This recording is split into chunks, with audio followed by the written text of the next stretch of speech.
So RPG Maker, we're going to get RPG Maker for the first time in a very long time.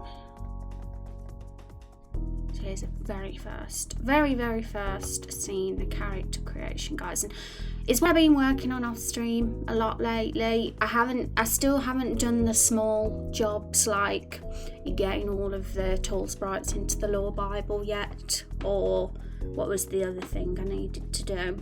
There was a few I forgot. One of them was to get all the updated new sprites into the lore Bible, but I've been working on more complicated things behind the scenes that I've felt very necessary to get done.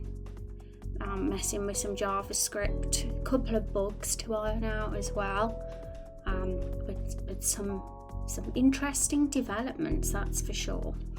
Hi Storm, how you doing? It's so good to see you. I hope you're having a good Monday. Didn't get anything done on that thing for you, but I plan on getting more of it this week, just so you know. Actually, that's good, because I realised after stream I didn't tell you that I sent you a message, because I know you don't get pinged for some reason. Discord's silly on you, and something in that message, obviously it's probably a good idea you haven't yet done anymore, because there was one little tiny little thing that I pointed out that only I just realised. But so that's kind of a good job. I was kind of thinking over the weekend, I hope Van's not done any more, because it could be bad if you've already done it. But it's only like one little small thing. Like I'm in love with it, to be honest, but I got distracted from how awesome it was to even notice. And hi Una, how are you doing? I've opened Twitch just in time to catch you streaming. How are you doing? So good to see you. Thanks for stopping by on this glorious Monday. Mondays are glorious, aren't they, everyone? Best day of the week. Who agrees? Oh, thank goodness then I didn't. I'm checking messages now. Yeah. Just, it's not anything that's massive. It just, I'm talking to Van about a secret thing. A secret thing, but an awesome thing that will one day be revealed related to the game. Something pretty cool. I'm great, working 1 hour left. How are you? I'm doing decently, not too bad. I'm surprised I'm not more tired, because I've been having later nights than usual, and I always have late nights. Sorry about the banging when I'm banging my desk. I always have late nights anyway, because I like to work when it's quiet and peaceful. I tend to be more productive at night.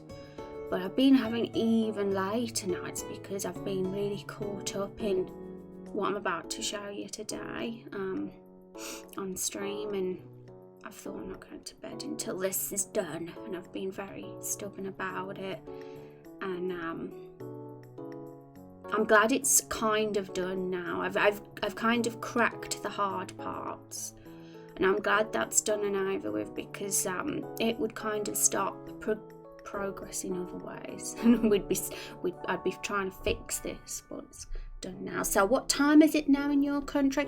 It's 3:15 in the afternoon here. So yeah, it feels like the morning for me though. It always does, because I never see the morning. So the afternoon is my morning. Okay, so everyone, what are we going to look at first? Because I'm going to be doing a few test plays today, no doubt, because I want to show you the character creator and how the current state of it. We'll be sort of editing it today and adding things and messing about, because it isn't complete yet, the new character creator. By the way, it's only I've only just got started with it, but I've got my head around the complicated parts, so it should be fairly straightforward from this point on. But have we got, why is the pop-up? Oh, I know why, because we need to get RPG Maker up, that's why. There we go. Because otherwise, if we have it a certain way, if we have it like that, it's too small to see, so we'll have it like this instead. I wake up at 3:30 a.m, so me it's almost, it means we're the opposite then. You're an early riser and I'm a late riser.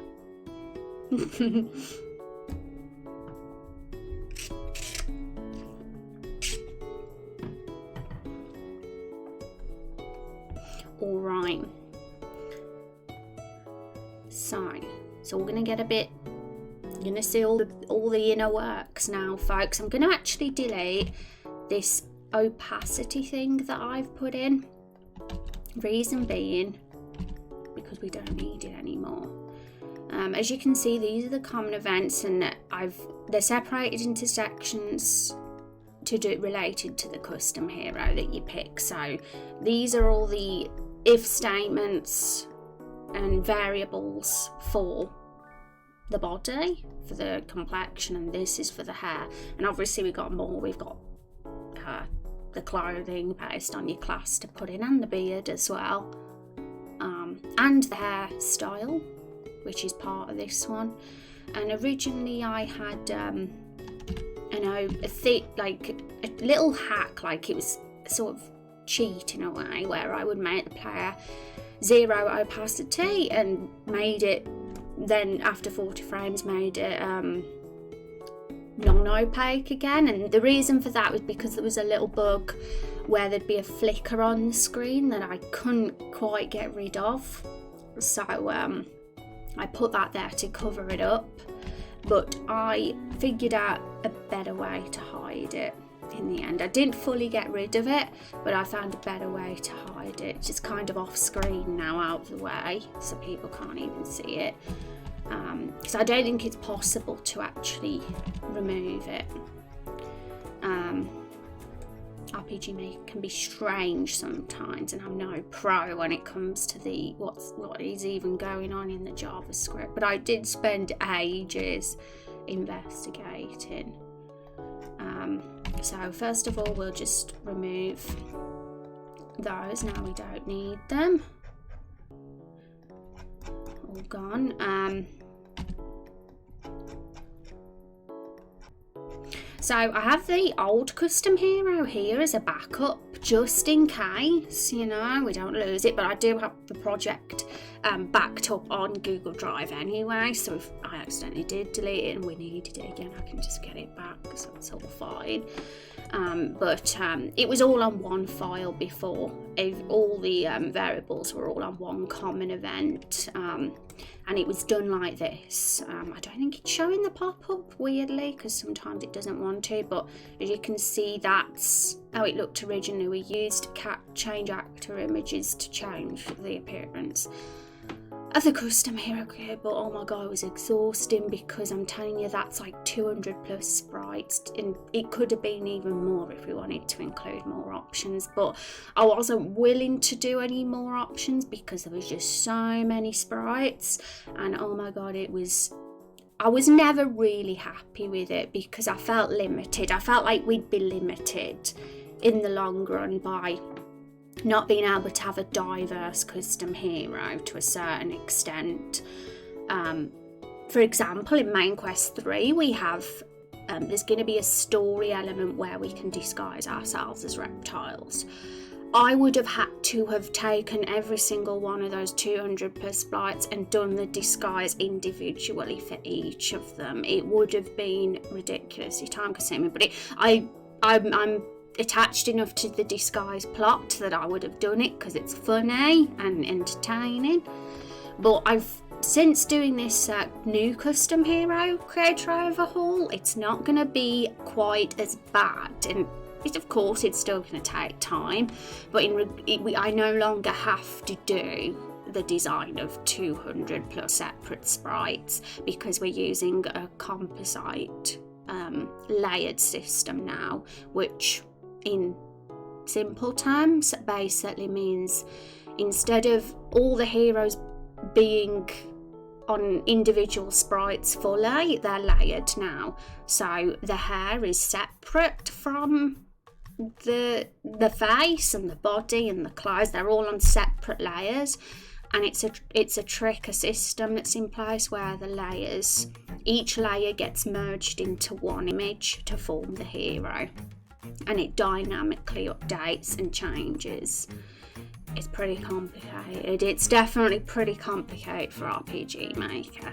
And Vagabond Dog was even shocked himself that such a thing existed, and he's the master of RPG Maker. So this is purely an experimentation stage, you know, like anything could go wrong, because I was saying this is pretty wild stuff for RPG Maker, but there's no way I'm dropping it out of fear, because I want to see if this can...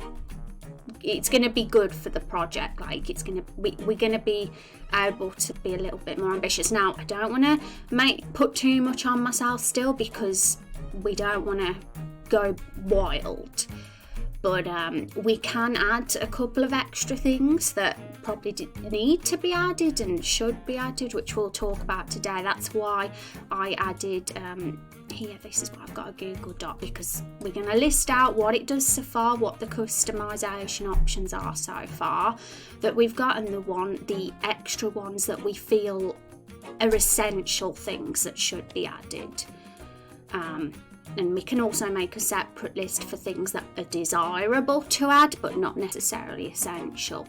But it has to, obviously, I'm not going to get carried away. We don't want to add options that are going to branch things too drastically or put on too much extra work, because even though the hero created this new one is much, much easier, if it succeeds and doesn't break, then it's still work.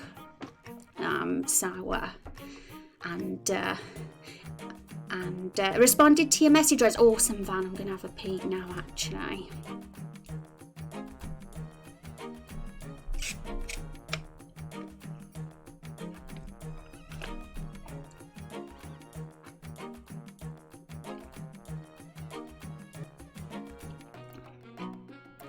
Yeah, feel free to have a mess around. I mean, I totally get what you mean about the faces and that, like being small, and that's kind of the tricky part, because that's something that's super appealing about them, the fact that you can see their face is so big and large. And the one thing about the default barrel Sprites Faces, I actually, out of curiosity, turned off the hoop player to see what they looked like, because I wanted to see. But they look so bland in comparison to how they look on your drawing. I think the reason for that is because their faces are generally a little bit on the smaller side to kind of fit with the consistent face art that we have in the game.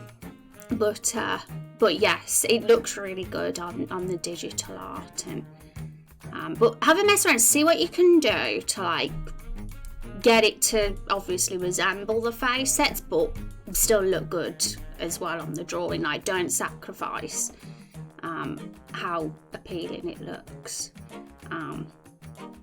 But yes, because like I mentioned briefly the idea of like how cool it would be to get plushes in the future done of the barrel characters. That's a very ambitious dream, by the way, because it's not cheap to get plushes done. But you know, if the time of it came, you know, I'd have to kind of tell the person what they'd have to look like, so that, you know, yeah, be fun. And Van, thank you so much for the sub. 8 months. Prime Gaming. Has that changed the name? Is it not Twitch Prime anymore? Is it Twitch Prime Gaming? Thank you so much. I appreciate it. Maybe moving the hoops upward and downward to go up against the lids would make the faces show up on the ones you have.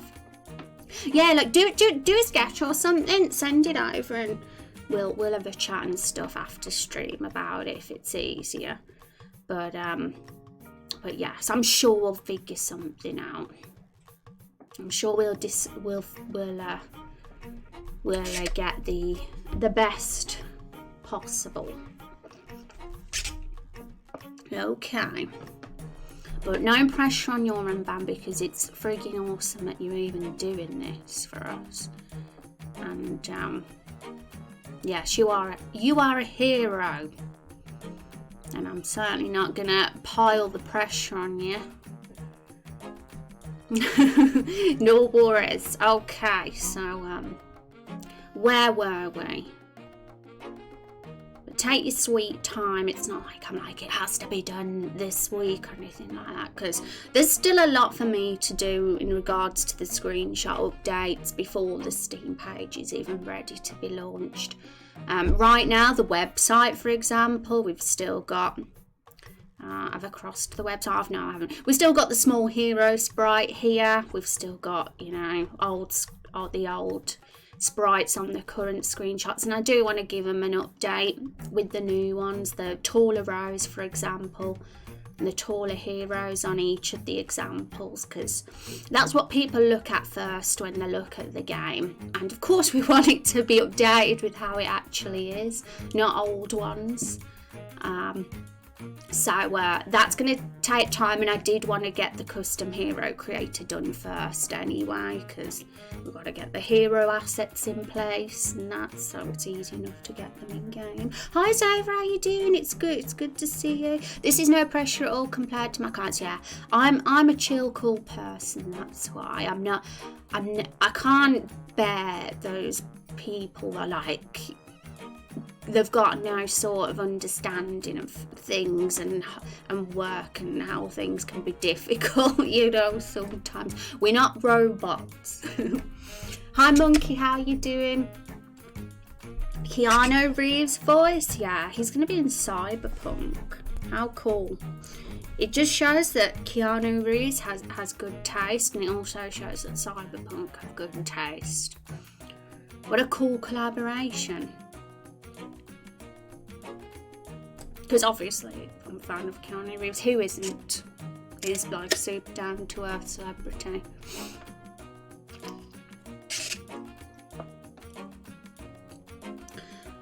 All right. So this is the old way of doing things. This pink text here is how we did things before, where we had the actor images instead of the layered, confusing new way. The new way we use this script, it's all here. Took a bit of time to get my head around that, I'll tell you that. I was like, what's all this? I don't get this, but I got it in the end.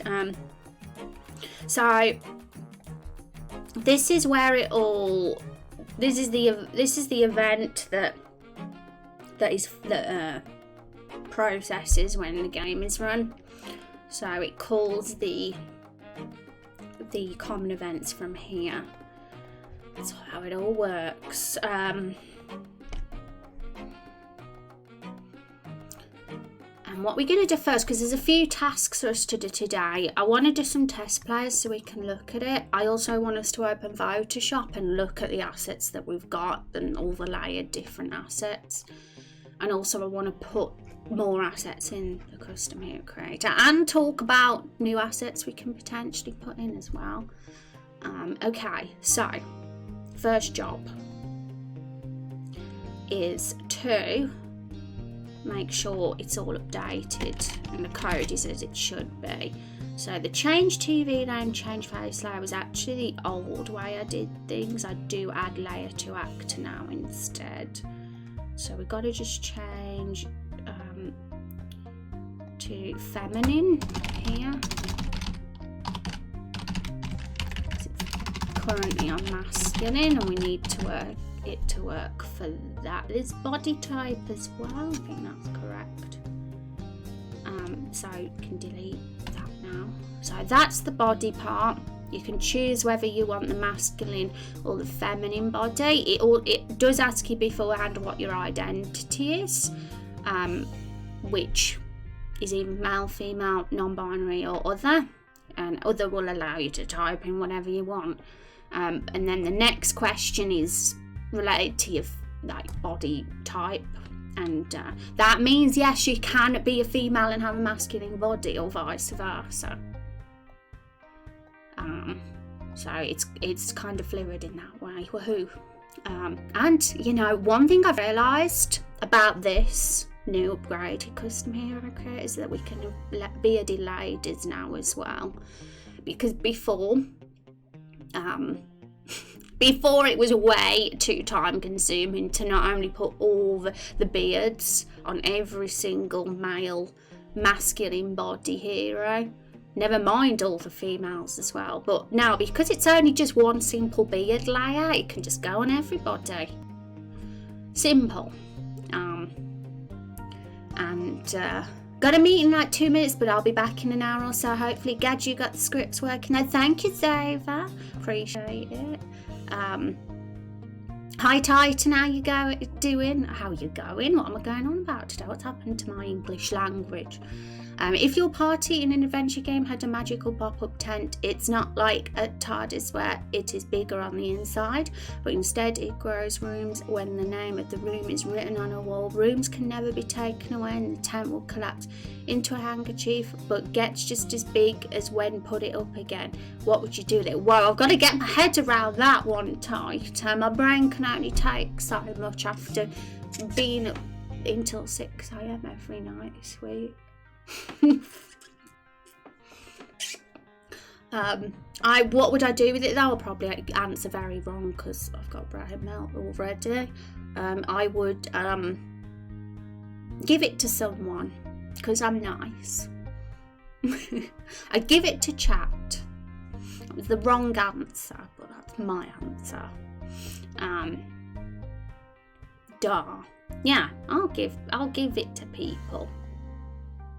Here you go. Here you go, chat. I don't have a tent emoji though, so I can't put it in chat, literally. It becomes a homeless shelter that turned into a mega city. Pretty badass, but I hope you're doing well, Titan. How have things been on your end?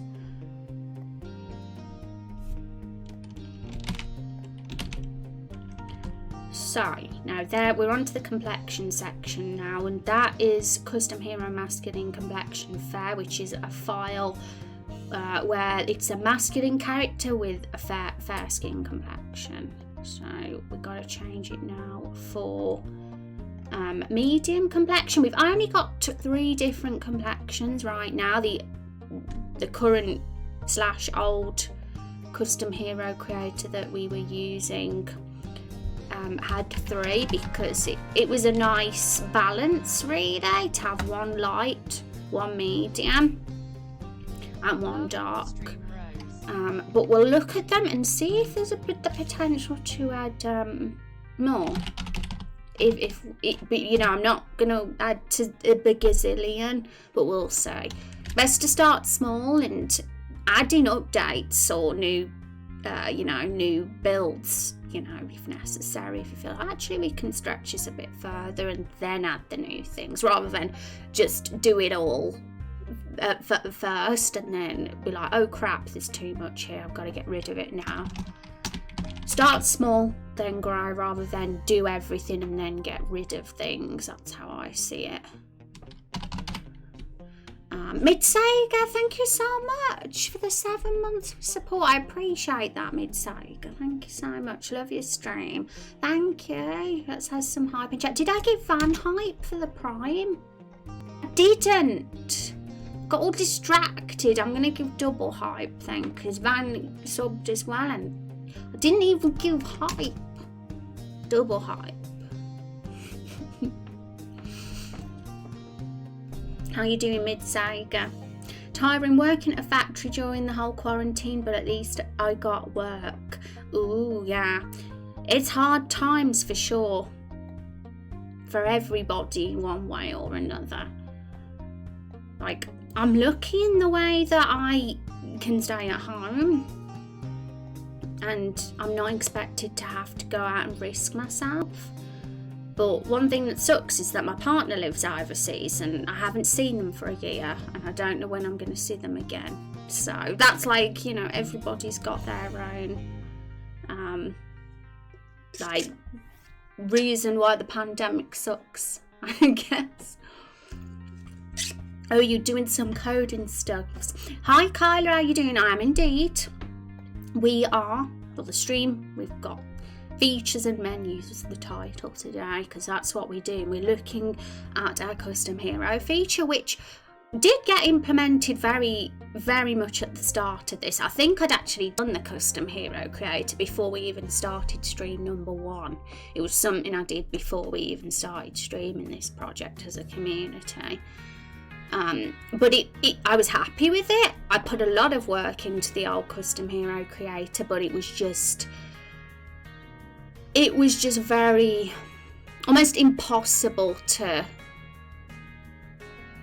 it's hard to explain, but because there was so many sprites, there was no room for flexibility with it. And I like that this new method I'm doing is gonna just be a bit better, allow for more flexibility. We can even have, one of my favourite things about this is that our custom hero will potentially be able to have their own facial expressions now. I'm kind of inspired by how the Fable series did it. I think it was just Fable 1, but when their hero changed morality, it would be shown in their face that they had progressed and gone through change. It shows that visual indicator in the face, right? Rather than have just a boring scale in the menu saying your morality. I don't know whether it did of that, because I never played the game actually, but one thing I'm aware that it did do is have the face change. I think that's pretty cool actually. I really am a fan of having that sort of thing be revealed through visuals or sound effects and in a more subtle way. Here lurking while working. Hi Dark, how you doing? It's good to see you. And I'm doing Confused, learning some C#. Oh yeah, see, the last weekend and a couple of days before the weekend that I've been working on this, and there's been so many times I've just wanted to scream because I'm no code. I'm just a trial and error person, really, and I go on Stack Overflow if I've got anything I need to ask. But eventually I've kind of thought, well, this is working now. I've managed to get it to a state where it's workable. So yeah, and it was actually easy enough to set it up and get it to work, but there was 2 potentially game-breaking bugs that developed from it. One of them actually could work out well, despite being a bug originally, which I'll go into at some point. And the other one I managed to sort of fix, so yeah. And same, I suppose to see my boyfriend first time in years as he got his visa, but then Trump, then quarantine. Yeah, see, I get that's kind of like my situation too, and it just sucks because you don't know when you'll be able to see him next, or on any sort of anything like that. It's all just been halted. It is disheartening. And well, I saw that one of the drug makers of the new COVID virus vaccine is trying to get emergency use set up for its version now, so I'm hoping that we shall eventually have it available to people here. Yeah, let's hope that 2021 will give us some good news like that, because then finally things will, even though COVID will probably always exist, it will be able to not live in fear anymore and carry on to a certain degree. I've not played Fable 1, but Fable 2 defo did it, yeah. And hope so. Already felt isolated before all this, now it's just too much. But keeping safe, wearing masks in public, social distance, and always wash hands properly, even when this is over. 2 positive things about this: people are doing better with hygiene, and handshakes are no longer a thing, which is great. Yeah, I think, it's going to change how things are for sure. In a good way, to some positivity can come out this mess, hopefully. Because I never liked handshake. I always thought it was a weird thing to do. It's such a germ spreader. Why can't you just wave? I've always been a waver more than a handshaker.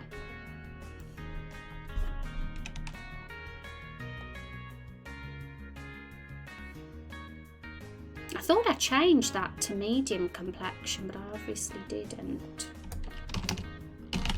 So what I'm just doing for the first part of the stream is making sure that these script lines are all correct, so that the custom hero creator actually works. Because this simply just calls the files, so we need to have the right file put here.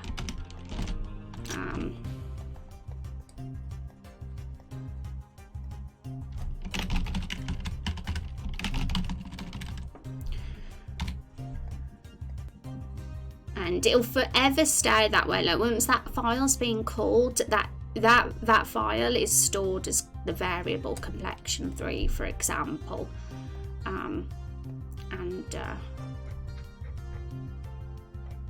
It is cool. Okay.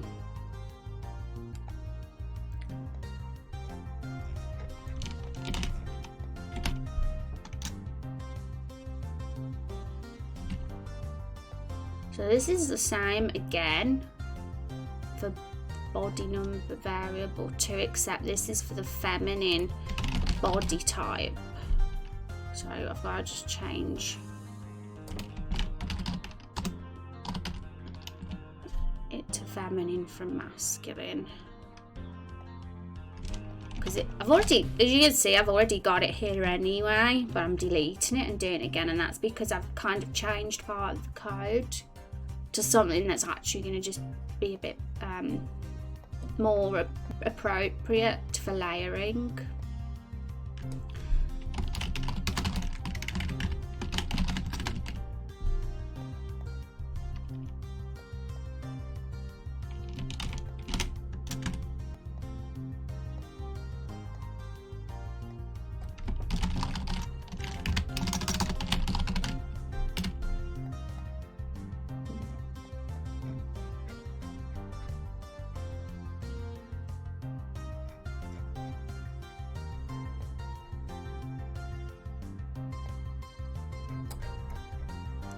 Okay, so they're done. Complexion's done. Now it's the hair part, which I was only halfway through the hair, so this is the furthest we've got at this point. It's all about adding the next stuff then.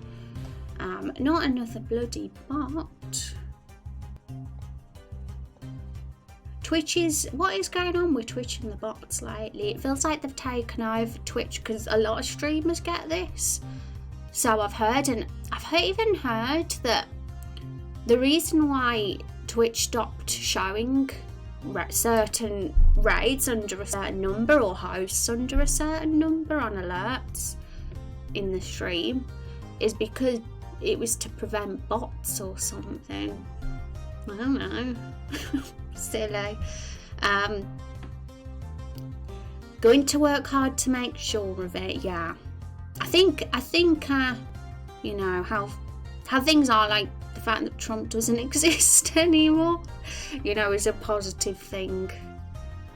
You know, it gives hope, a little bit more hope. I would like them to be able to not wear a mask one day. I wear them, but not fond of them, and it really annoys me when I see other people not wearing them properly. I know. I mean, yeah, I wore a mask when I went to the shop. On the rare occasion I do go out, and they're not very comfortable, like for anybody. Like no one enjoys them, but you do it, don't you, for the sake of safety, people's lives. And people who don't like it are selfish and deserve to live on their own planet somewhere away from us. Just take them all to another planet. I see a second bot message. Oh yeah, there's a second one. There's another one as well. Those bots love me. I tried clicking your link for the fundraising, but it gives a 404 error. Has that been updated? Has it? Let's have a look. But thanks for letting me know that it's done that. Is it just the first link that does that, dark stained? Or is it both?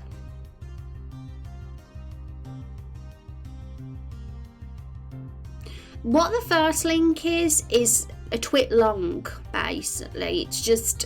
it's just like a long message I wrote explaining about the fundraising and why I'd started doing it. And the second one is the actual page where you can donate, which is Streamlabs basically. The Streamlabs tipping page. And it's opened Microsoft Edge for me, this has, so it's super slow. But I don't think it is working. Just the first link. Yeah, I might have to, unfortunately, then delete that first part. But hopefully I can recover the twit long so I can paste it somewhere else on a Google Doc or something. And then I can just put it on a Google Doc instead. But for now, just for the short term, until I get that working. I mean, you can, if you want to look at our Twitter, !Twitter, the Raindrop RPG Twitter, if you scroll down quite a fair bit, you'll be able to see the twit long on there. But it'll take it might be a bit of scrolling because it was a couple of weeks ago, I believe, when I mentioned it.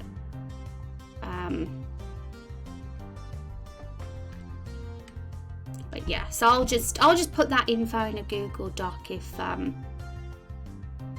because it's weird how the twit long pages start working, but hopefully I can get it back or look at it. I'm assuming it works if you go and press it on the proper link on Twitter.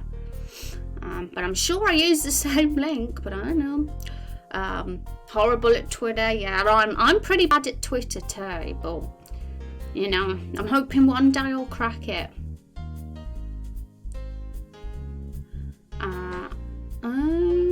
Okay. And hi, Raider. There's nothing like someone wearing a mask with their nose poking out. I know, right? It's so silly. I think it's definitely made us all realise how, like, dumb some people can be, this pandemic. Kind of like mask, it makes it so I don't have to mask, which is a common, yeah. Hoping that this will make it socially acceptable for some people to wear masks in public if they want without being seen as weirdos. Yeah, I think it's pretty cool. I think it looked like a ninja. Who wouldn't want to look like that? You know? Anyone who thinks that it's silly or weird clearly don't know what's cool in this world.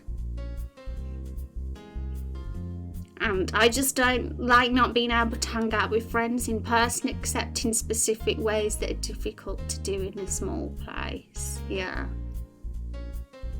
Oh, thank you for following me on there, Dark. It was never good with Twitter, felt like tossing stuff into it. My thoughts exactly, Titan. You know, that's kind of what social media in general is like. You're just talking to the void. It can be, because it's very hard work, because it is hard work to update things and post tweets, and you feel like all your hard work is a waste of time, but I feel like it's still better to do that than not at all. If you're, you know, creating something and you kind of want to get eyes on it, or you're sort of doing a product, or you want to expand your business, or you're you know, it's only the wise thing to try and do, even if it's difficult at first. Well, I lived in Japan for a time. I don't mind if folks wear masks if they are sick and such. I think that it is a good idea in general. No one wants to get sick. Yeah. No one wants to get sick at all. It's very important to not spread germs.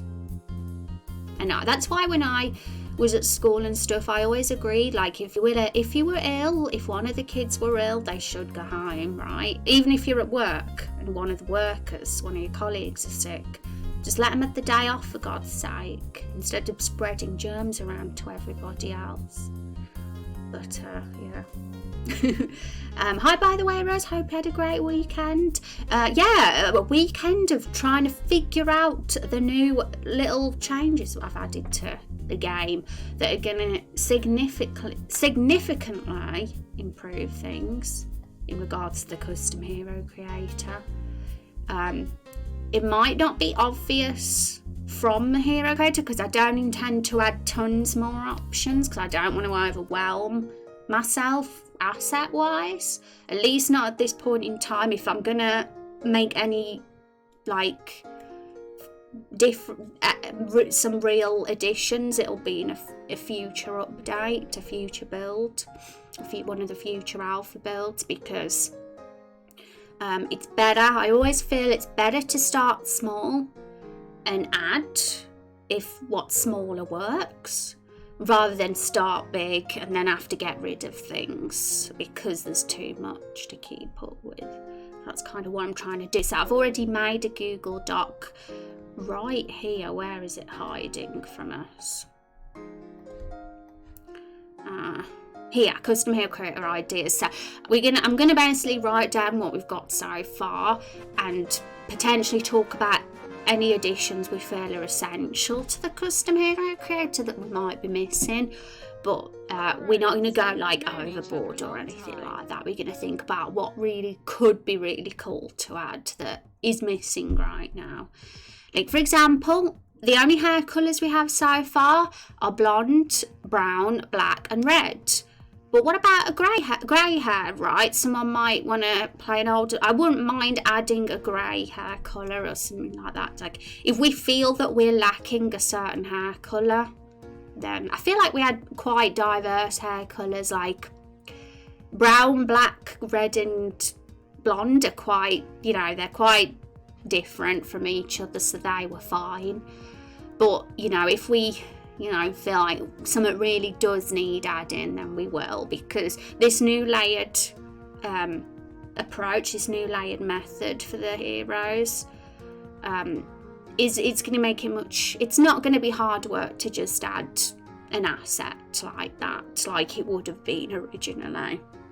It would have created an extra 100 or something assets in the previous version if we added a new hair colour.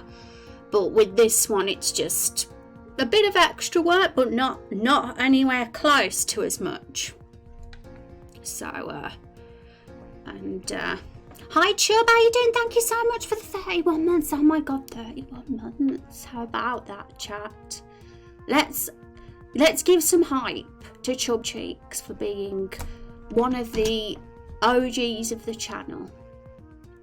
For all the support. Look at that shiny founder badge, Chubb. Look at it. How you doing, Chubb? Okay, so let's catch up with chat because I am behind.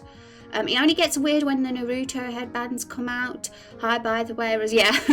And I'm mostly on Instagram, Facebook for most things. Yeah, see, I'm mostly on... I'm not really on many of them that much at all, to be honest, but I'm mostly on Twitter, and I'm not on that a lot, but I'm on there most.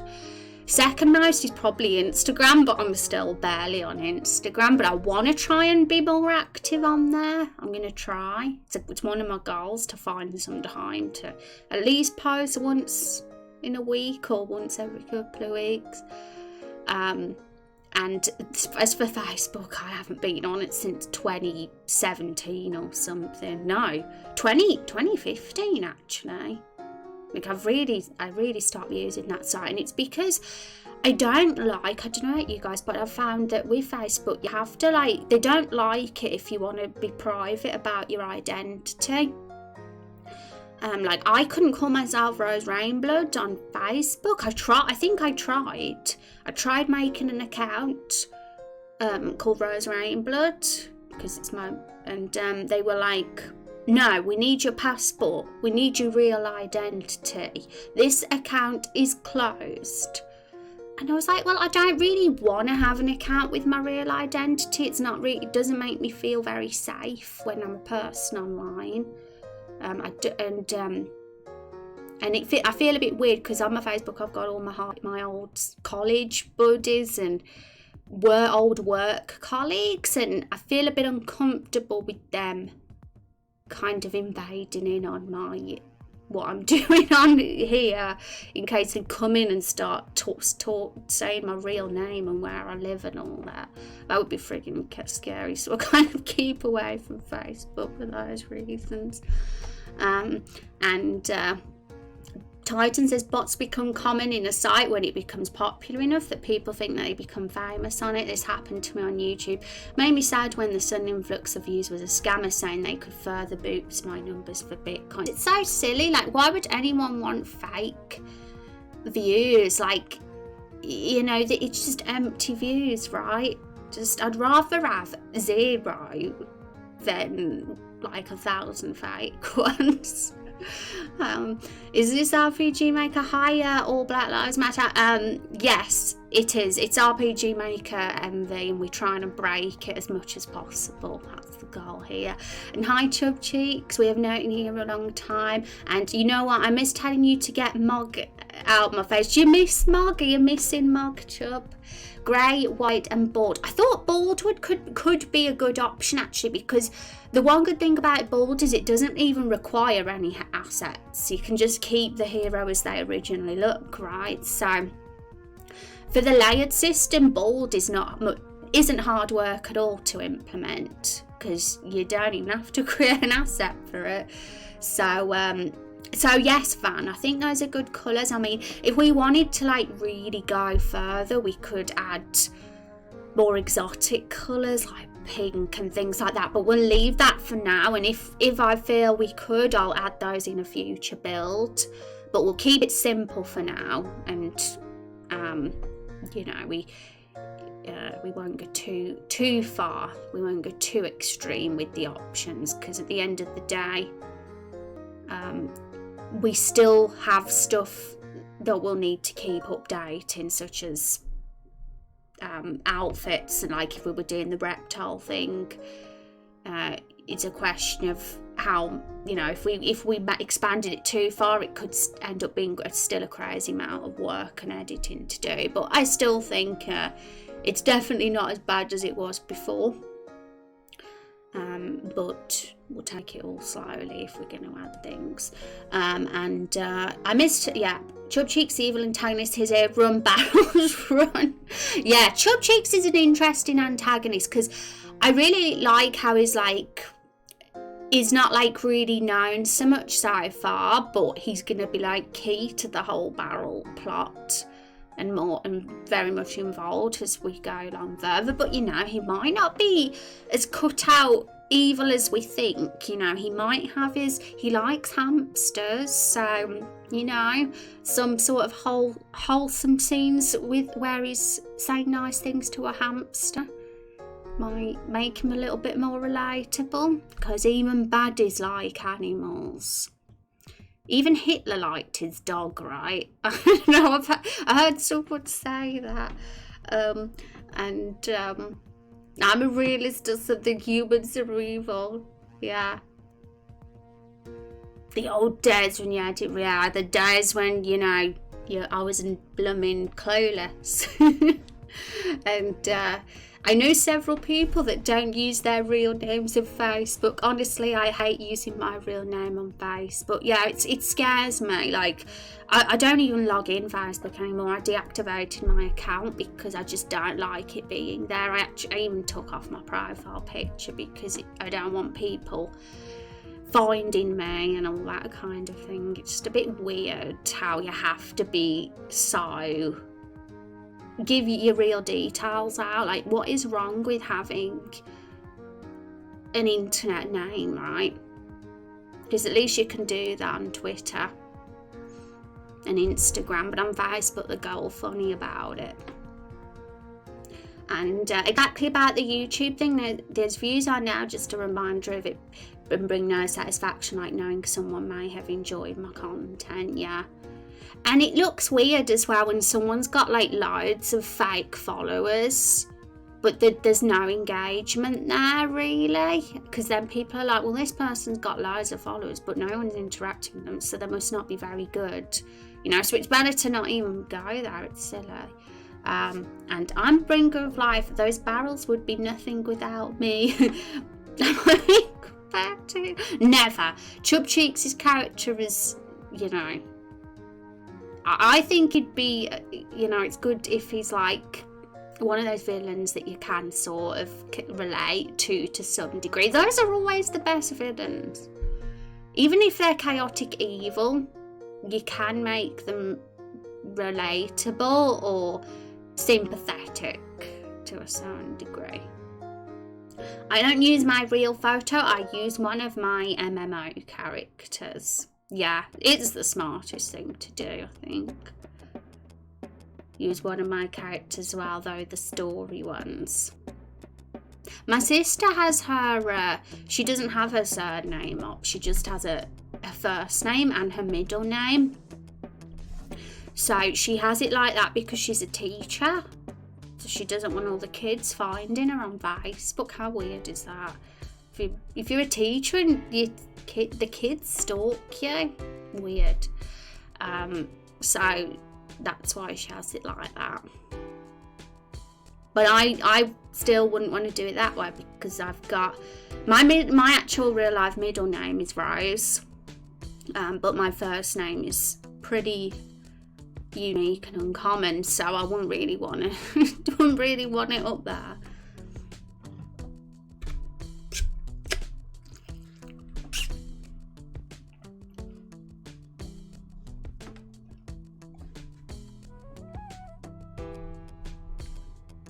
Forgot where we were with this now.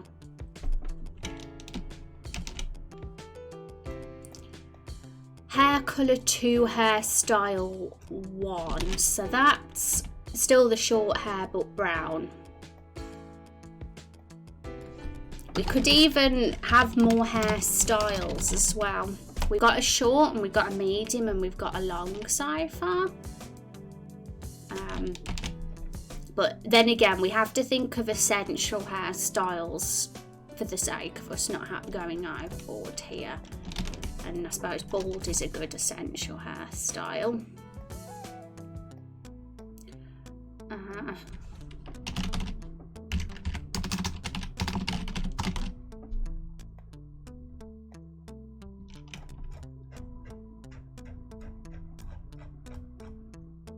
I mean, who knows? I could be like, oh, screw this, I'm going to add 50 hairstyles to this custom now.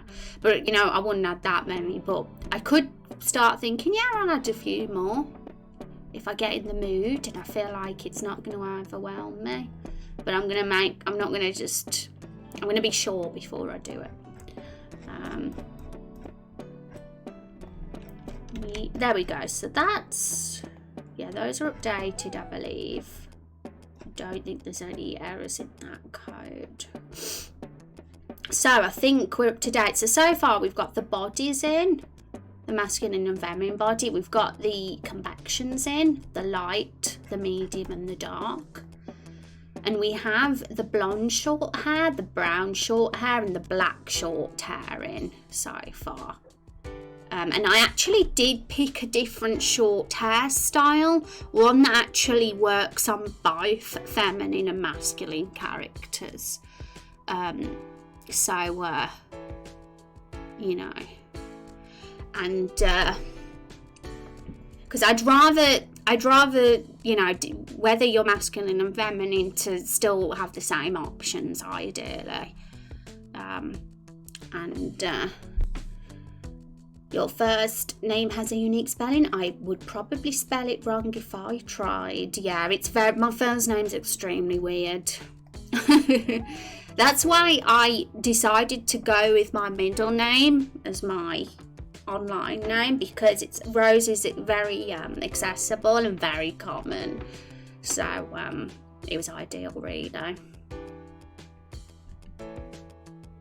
And because I'm not a word stalker, I know, right? Yeah. Honestly, I never thought about making Ashara's hair a little longer. Oh, did you? Well, you've got the assets, Van. I sent over you the PSD file, so if you fancy making him look super exotic and irresistible, feel free. Is it because Asharu's meant to be like the goal with Asharu? Well, Van said this themselves. Van approached me and talked to me about Asharu and their character, and the goal was for them to be super romanceable, you know. That was the main goal with that character. I'm I'm going to play with it. Yay. But no, Chub, you're cool. That's why you're one of the OGs that are still around. Some of the OGs. I mean, I get a bit cynical sometimes about when I was first a streamer and that I had some weirdos in the stream back then. But in reality, there was some real cool people as well. It wasn't all bad. But some people just like, you know, were also a bit weird. But it wasn't as many as I think now. There was still better people that outweighed the bad ones.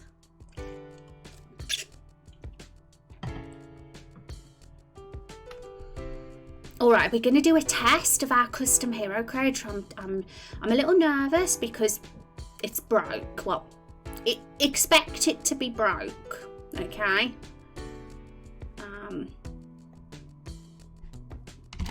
We still got the old logo up here, obviously. Just so you know, guys, this screen, the title screen by release will be upgraded. We'll have the new logo in. And my first thought was have something animated, like potentially, I know, a parallax map of Everbloom forest going along, but that was just one thought. Another thought is to use the promo art that we've got as well, but I like the idea of it being animated to a certain degree maybe, but I'll try a few things out and see what works best. It's still very early days.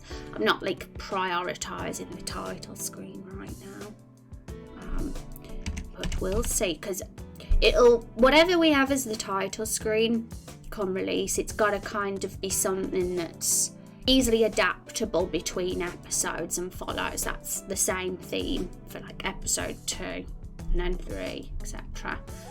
So the games aren't drastically different from each other, but still distinct. I was speaking to Swedish Beard on Twitter the other day. It didn't seem for a really long time. Beard's awesome. Beard is awesome. For sure.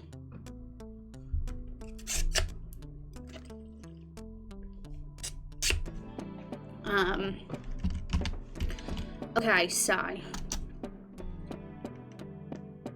I've changed things. There's a few, the layout and everything has changed somewhat. Eventually this scene will have sound effects and a bit of, like, you know, ambient sort of music in the background to kind of give it a bit more.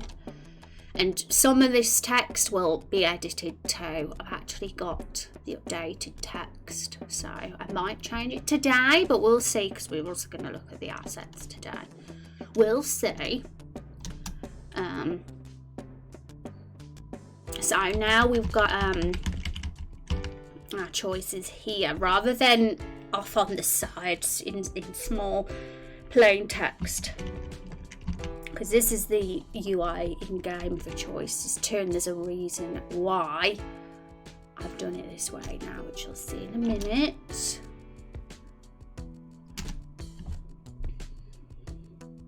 Here's our hero, our blue hero. So, the face now is next to the choice box, which means it will dynamically update. I was thinking we could even add the face of the hero in-game next to choices. Potentially. I'm going to have a play around and see how it looks and what if it's easy enough to do, which I think it is, because I've already got the code set up to do that now. So that you can actually see their face, because you can see everybody else's face when they talk.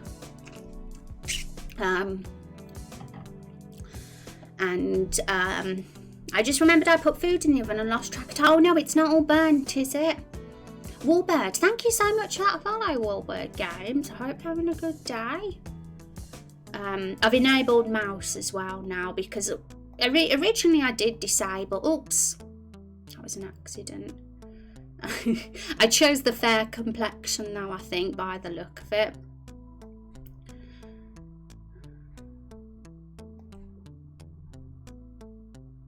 Okay, so we need to clearly update that hairstyle on the face because we didn't do it.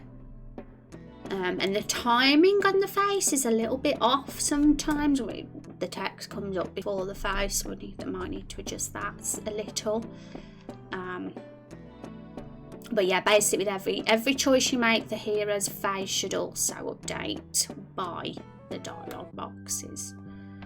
And the reason why I've moved the hero higher up, there was an actual reason for that. It's to disguise a bug. Well, it's not so much a bug, it's something that always, I think, happens anyway. We just don't see it because it happens outside the bounds of the screen. There's like an update when the bitmap updates.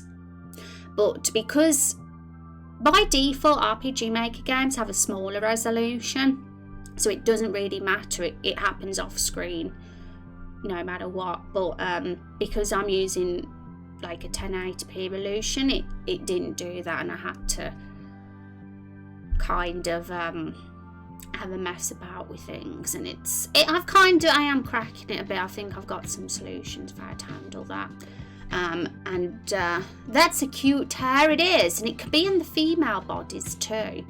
So yes, it's a nice short hairdo. But we're gonna fix a couple of things, but this is the furthest we've got so far, folks. So as you can see, even if you click these options now, it doesn't update.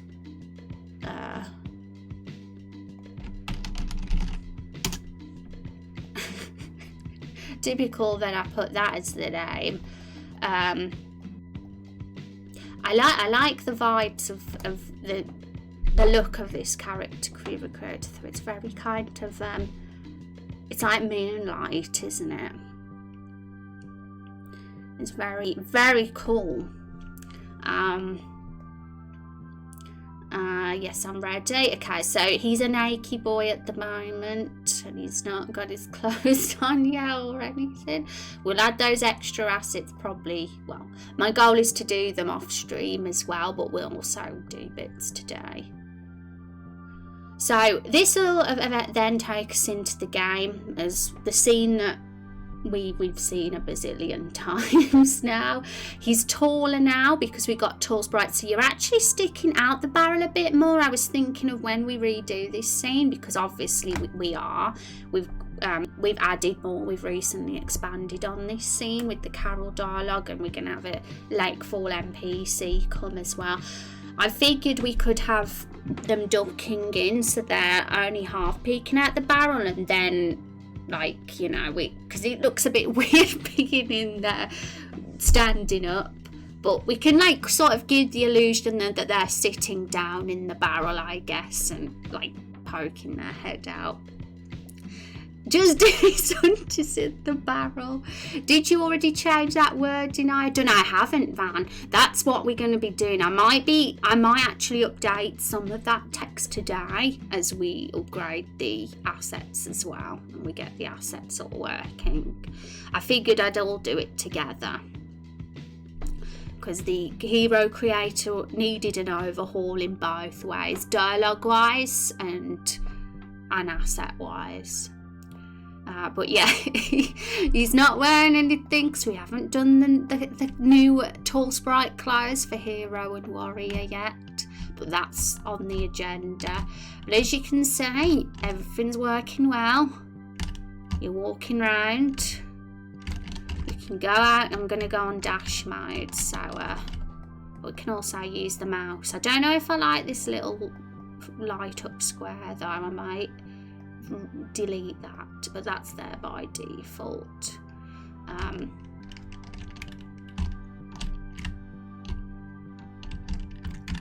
don't know why that tree, just sort that out, but mostly it's looking fine. There's a few little collision errors now and again, but I'm not going to give that priority right now. Mostly it's looking cool. So right now we don't have any enemies around the forest. We're just it's just completely bare. Absolutely nothing here. because we're working on enemies and battle stuff once the scene stuff has been implemented. So all the scenes are seamless now, all the maps are seamless. I mean, I don't have the mini map feature up right now. I had to turn it off because since doing the new hero common events, I've had to alter the map common event and moved it down a touch, which means I've got to re-implement it, which shouldn't be too bad, but right now it's not working. So oh, did I not push her in the lake? Damn it, I wanted to push her in the lake. I rushed through that dialogue. So yeah, that's the scene when we find Rose in the cabin, but right now we haven't done the cabin section just yet.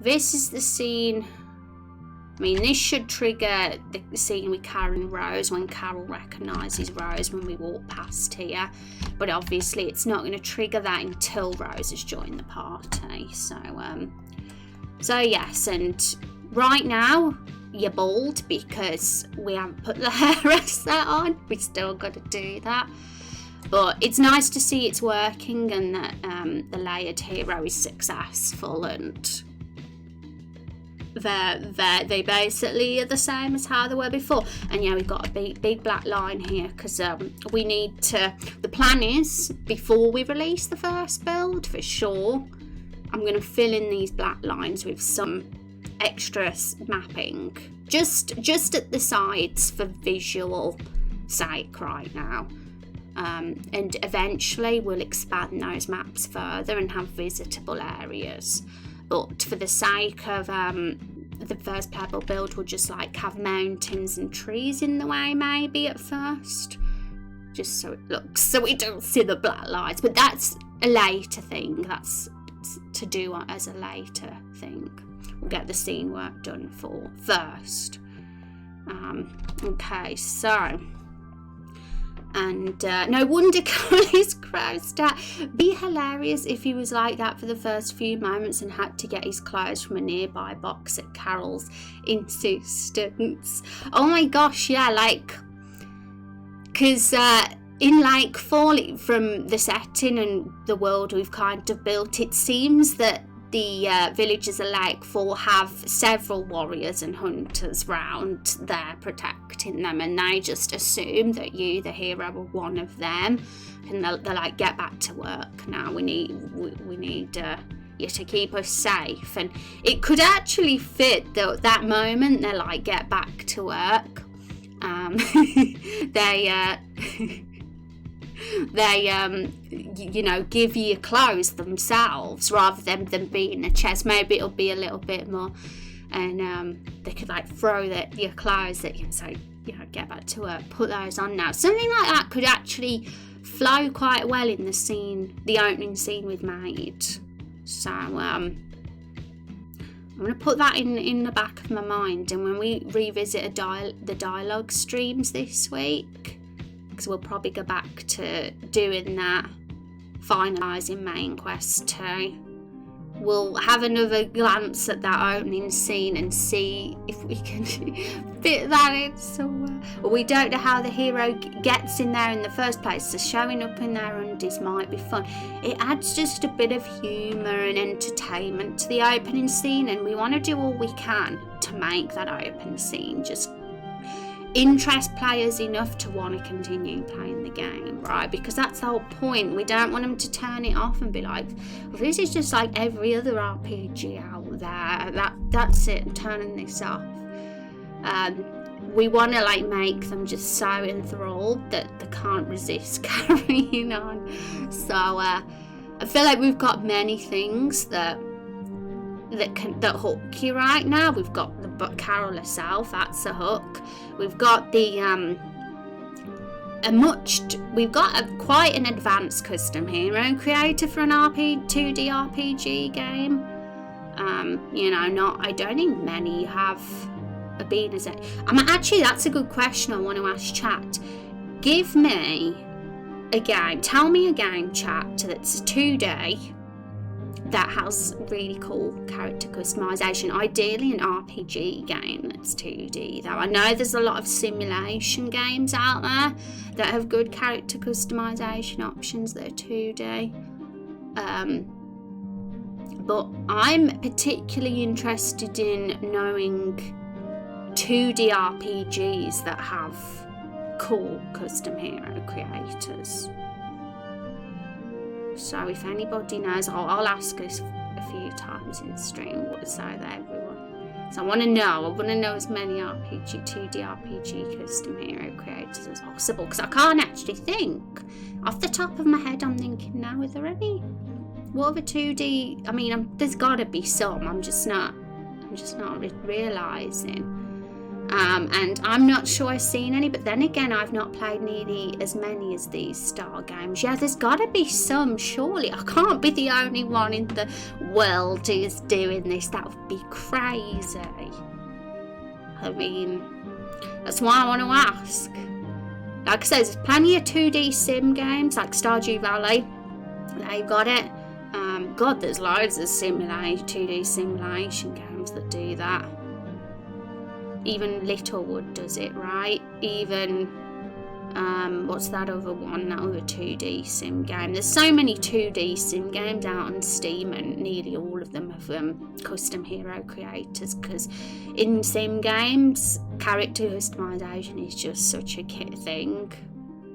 But in RPG games, it's less common, because most RPG games follow a linear path with a linear pre-built hero, right? And you're just following that hero's story, that pre-written character.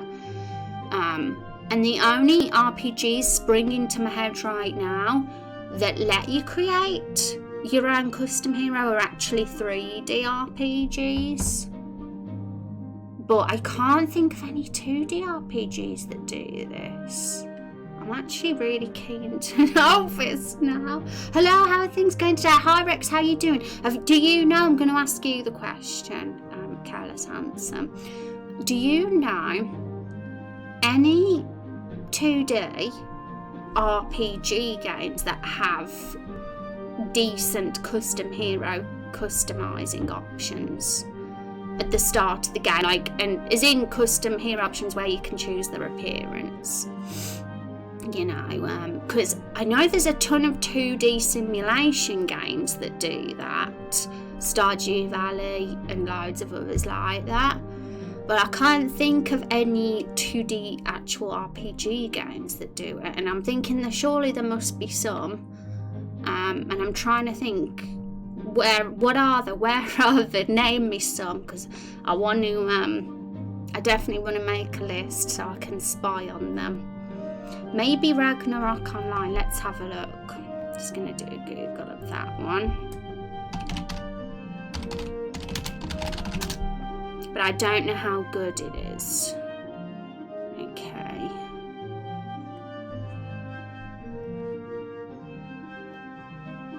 So I'm just going to get this one up so you guys can see this as we look. Because I've got it up on my other window right now.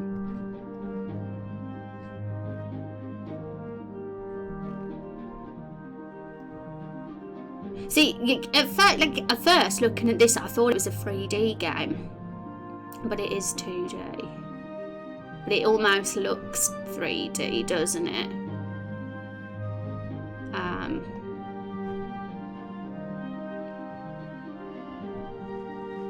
It's an MMO though, right? This is an MMO. So, yes, anything that's an MMO will have character customization, really, but what about single player 2D RPG games? Do any single player 2D RPG games have custom hero? Because it would blow my mind if Raindrop Chronicles was the only one. I mean, come on, let's face it, we're not going to be the only one that has the only 2D. There's got to be some. I can make a big list of these games and have a real research and look into them. It's a 2D, yeah. So yeah, it's yeah, and I'm gonna have to go on Reddit and ask this, I think, later on. I'm gonna have to. Fascinating. And why are you asking? I thought you were looking for references or inspiration, so I didn't think it being an MMO would matter. Well, in a way, that is partly true, but I'm kind of also asking because I want to know if anyone else has done it that is the same genre as Raindrop Chronicles, out of pure curiosity, because it's always an interesting thing to know your game's unique selling points amongst others, and I find it hard to believe that Raindrop Chronicles would be the only one of this genre that does that. Yeah, there's tons of 3D RPG single player that do it, but not 2D. But there's gotta be, right? Okay, we still haven't filled this in yet, but we're gonna fill this in soon. So today, as you could see, we just did a test of our new revamped custom hero, folks. If you want to see and you missed it, take a look at the VOD. But it's pretty broken at the moment, so it's nothing groundbreaking. We gotta get all the images together and make it fabulous, because we've only got so far the different body and face complexions, which are fair, medium and dark, and just the short blonde, brown and black hair, and we haven't even got the face in yet, so we'll do that now so we can see what it looks like with the face. Terraria is a 2D and it's single player and has customization, but it's not like a story RPG game. Oh, that's a good one. Yes. But yeah, that is more, I'm trying to think of the genre of Terraria. Would you say sandbox? So anything like Stardew Valley and Terraria are like sort of sandboxy sims, aren't they? So it's definitely more common that those games do have the custom hero creators. But yes, I mean, my main purpose I'm asking is simply for inspiration, because I want to look at what choices they have available and what they do and that. But I'm also just so intrigued if there literally is any single player 2D RPG that has it, because we can't be the only one. I'd be absolutely shocked if Raindrop Chronicles was the only one. And I'm sure there are dress-up 2D games that would fit, but are not RPG, yeah.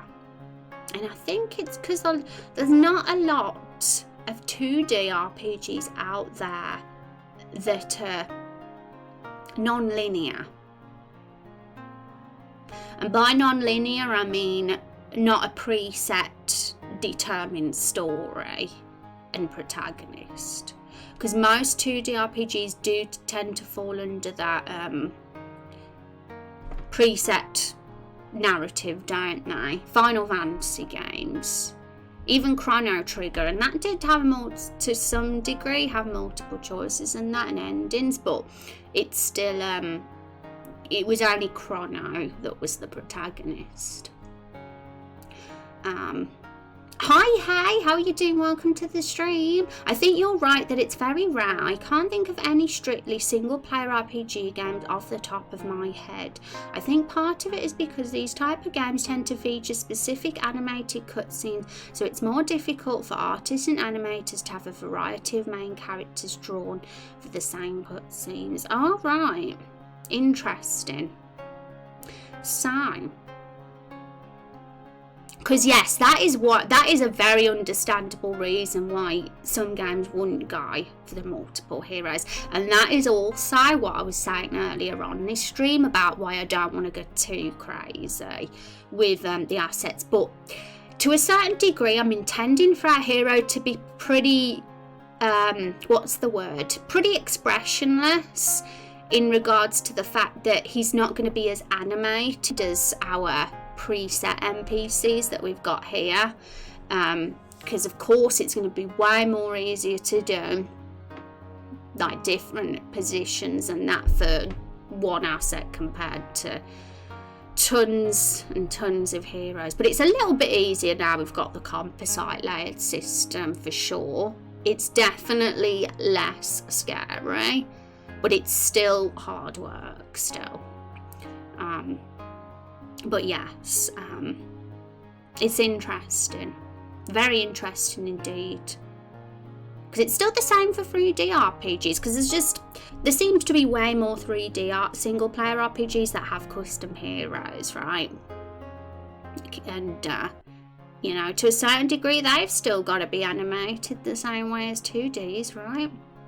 But I don't know much about 3D, the 3D world, in all honesty, and 3D assets is probably one of the areas I know least about. Very interesting though. So now the face section.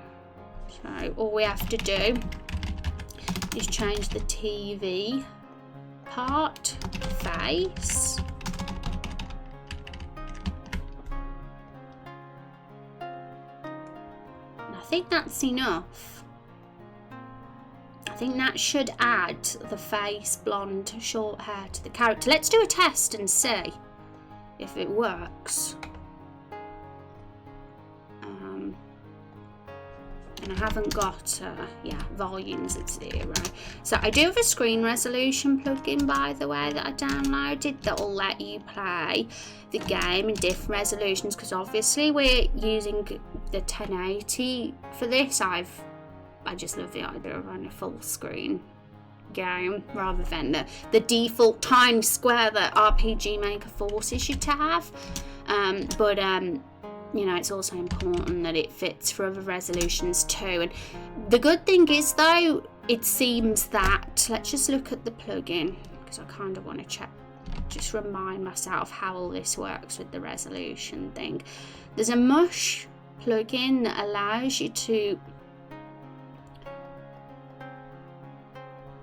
I forgot the term they call it, there's a proper term, but it makes sure that it keeps the proportions despite the change of screen size, because if it didn't do that, you know, everything would be off center and it would be damn hard work.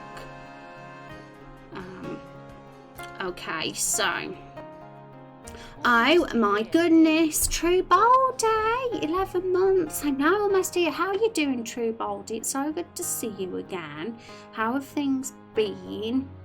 I hope you've been well. How has life been treating you? Let's have some hype in chat, everyone,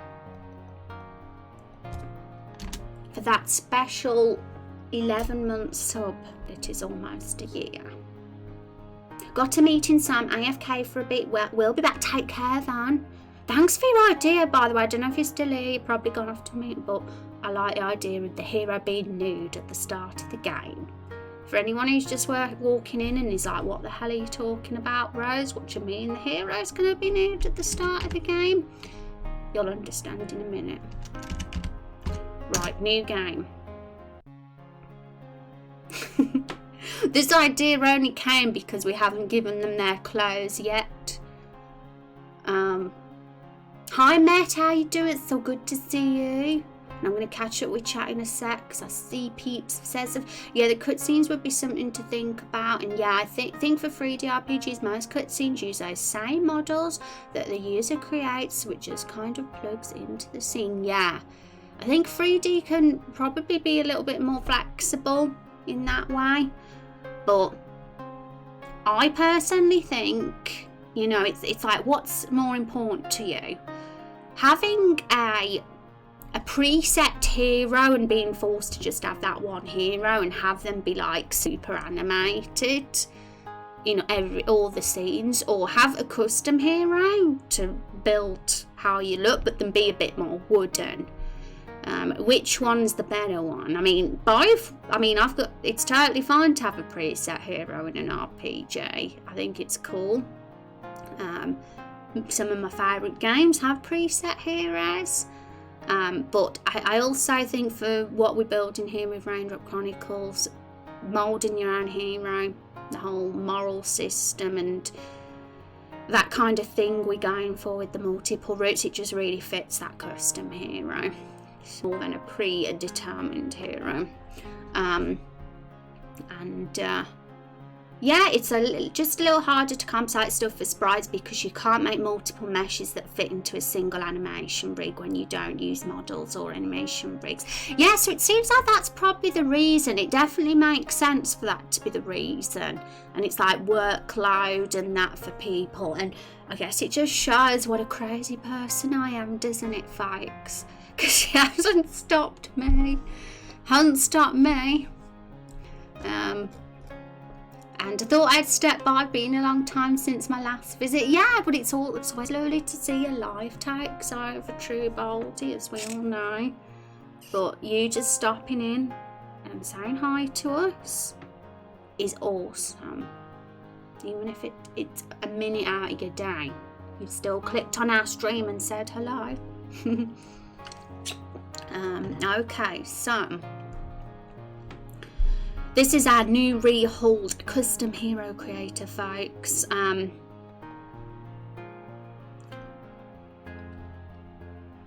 it's not quite done yet. There's missing assets.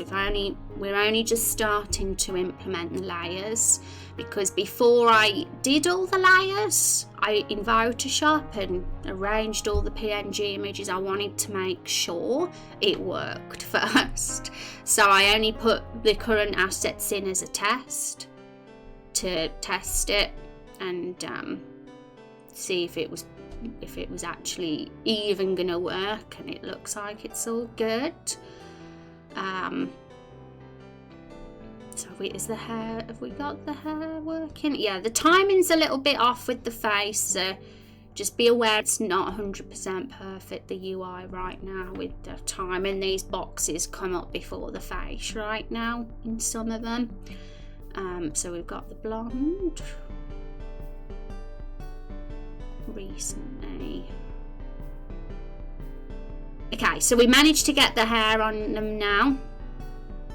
We haven't implemented the beard assets yet, so nothing. This is the furthest we've got. And you can have this hair and face with a female feminine body as well. So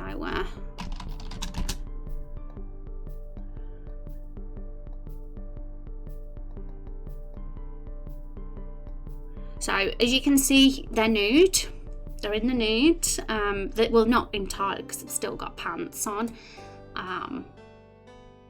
Well, underwear, as the Americans say. It's pants in Britain, the word for underwear. And we were talking about this scene, and as you know, we did expand this opening scene, so things are going to change just a touch with the scene direction and everything. He's going to... but we says it's really funny how the hero's naked in Carol, and it makes sense even more for her to be really annoyed because but because we're getting an NPC come up to us, they're going to give us the clothes, and they're going to be like, put this on, get back to work, and they'll throw you your warrior or your hunter outfit, and they'll be like, get back to work and keep us safe, you've got plenty to do today, or something to that degree. So yes. Just makes it a little bit more entertaining and a little bit more funny when they're like that. Okay, so yeah, the scene in general is going to be changed slightly because this current dialogue is still there, but we do get an NPC interrupt us, and Carol hides her face and stuff, and then we have a few choices to make regarding Carol as well. So but yes, the hair's on now, we got the hair working, and if we end the game, go to title, starting on the new game, we'll put it on another head now, we'll put it on the feminine body and make sure that's working. And it really takes over at the moment, so it's nice to take a short moment and enjoy your stream for a bit. It really takes over at the moment. Well, I hope that things are all right and not stressful on your end. I hope it's a good busy. And LOL, yes, I love the idea for a custom hero for a 2D RPG game. Yeah, I'm starting to feel like this is super unique now, everyone. Now we've had this revelation, I'm like, whoa. And like we said, if there is a 2D game that has a custom hero creator out there, they usually either fall in the sandbox, sim, or MMO genre. They don't. It's very rare that they fall in the RPG genre, if any. I still want to know if anyone knows any 2D single player RPG story games that have a custom hero creator. Tell them to me, because I'm desperate to know if you do think of one. But yes, it makes sense why they'd have the custom heroes in sandbox or MMOs, because there's probably less cutscene animations, I guess. Maybe that's the reason. But there's still animations. They still have to make the hero do things. Or protagonist.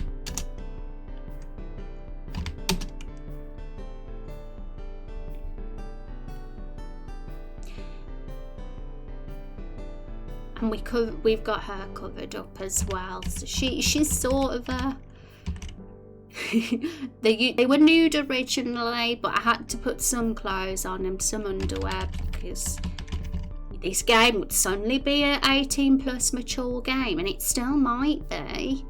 But I was thinking of putting a sort of optional top like button, hide or show nudity in the future. Not yet.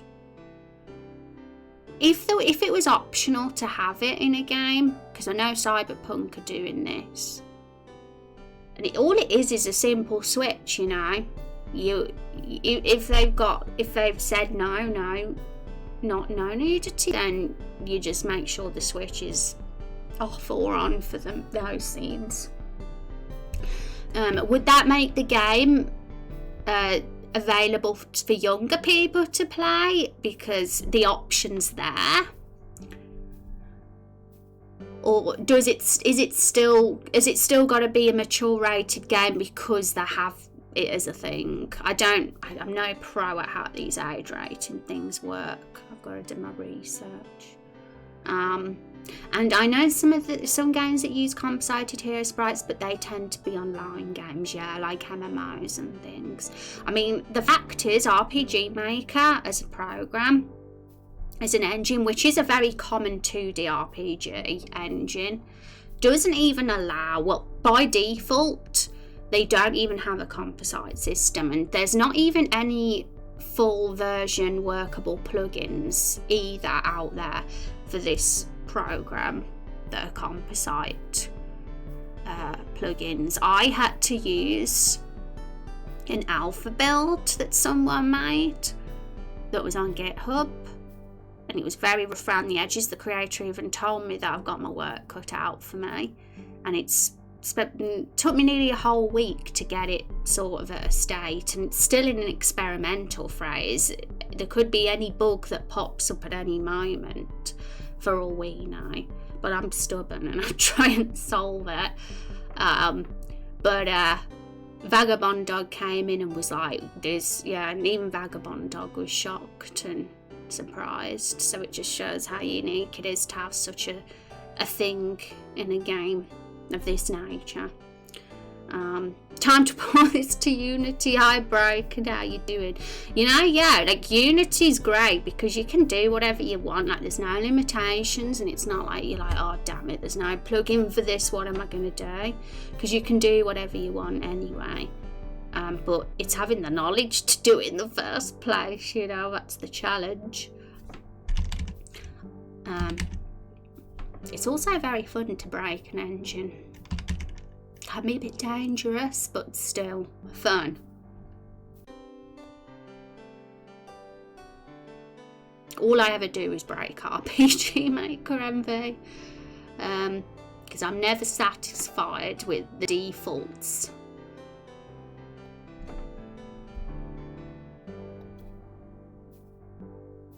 Okay, so it's broken, as you can see, even though we've got the hair on the female, well, feminine body type now, because it originally was male and female gender, but we changed the word into masculine and feminine because we added non-binary as an identity.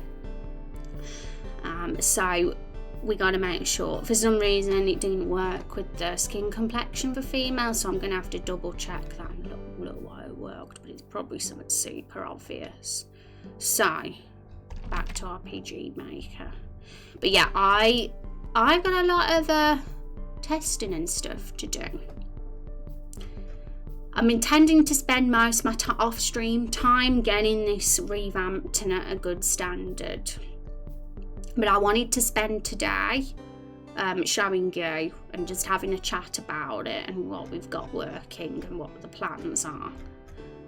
But it'll probably be the only stream of the Custom Hero Creator that we'll have in the meantime, because we'll be doing other stuff on stream. But I definitely thought it'd be fun to do this on stream today. So Complexion, right, that's where we were. So for bodies 2, which is the feminine one, there must have been something I missed out, and I can already see the mistake I made in the syntax. I didn't put a thingamajig. I call them thingamajigs, and that's why it didn't work. Something as simple as like missing something in a line of code is usually always the reason for why something didn't work. That's what I always find. So yeah, that's there now. And so there was a few that I missed it out of, because the problem with doing code on stream and messing with code on stream is that I find I get very distracted and I'm liable to make mistakes, and that's what happens. I end up realising I missed an apostrophe. Let me just check through that they're all there working on this one. There. So if we do a test now, we'll probably find that it works, and I'm going to double check.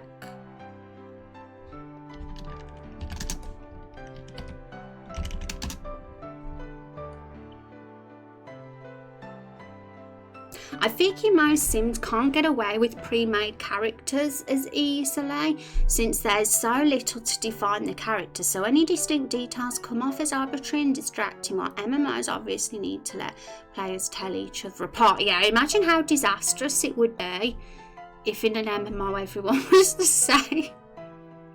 I wonder if there's, that's an interesting concept now I think about it, but a very silly concept, because it would make the game kind of crazy.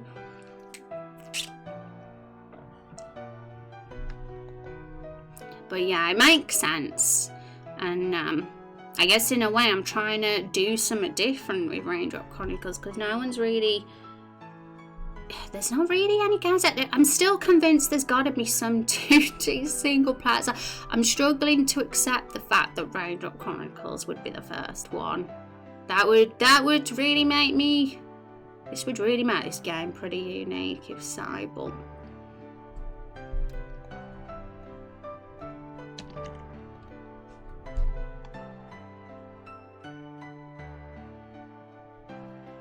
I think it's pretty cool, if you ask me, having a custom hero in a 2D RPG.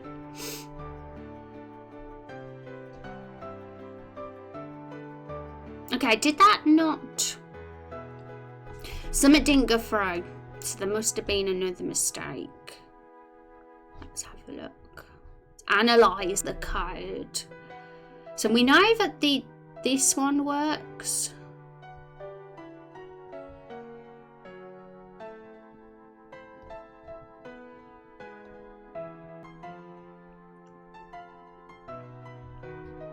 It did. What we do know is it worked for the masculine fair hero. So something in the code doesn't match.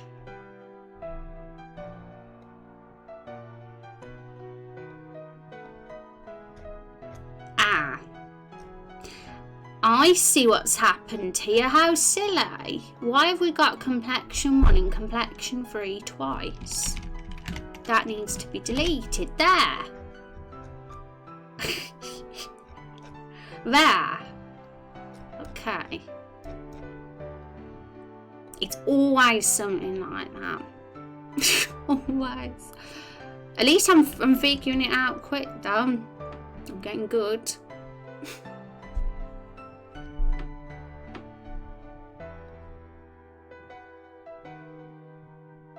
I'm definitely going to be posting on Reddit tonight asking now that question.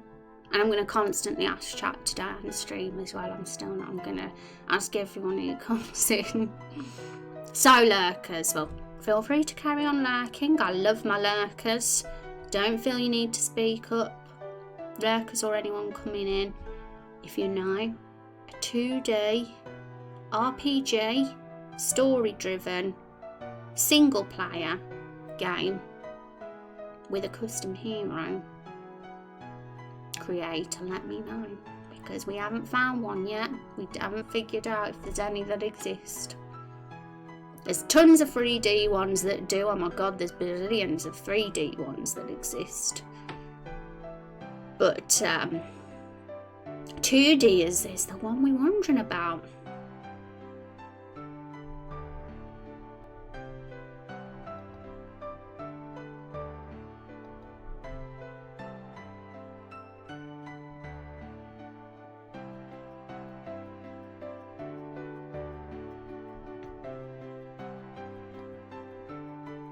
Yay!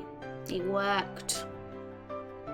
So the only thing that really needs to be fixed that I'm noticing on this hero creator is the timing of the face asset when it appears.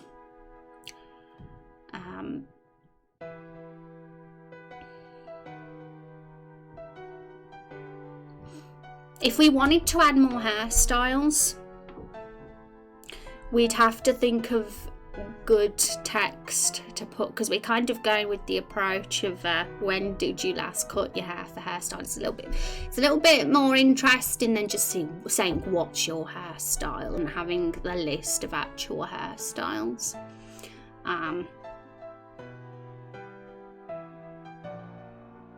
If we were going to go for the bald, because it was suggested in chat earlier that we had a bald that we have an actual bald option available, we could say I don't have hair or something like that, but we can write that down now actually, because I've made a Google Doc for that reason.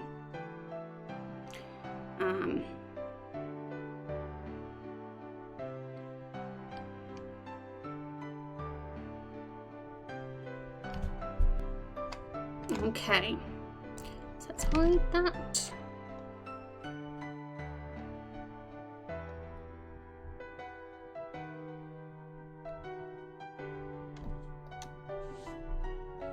So I'm going to just, so what have we got so far? What do you identify as is our first.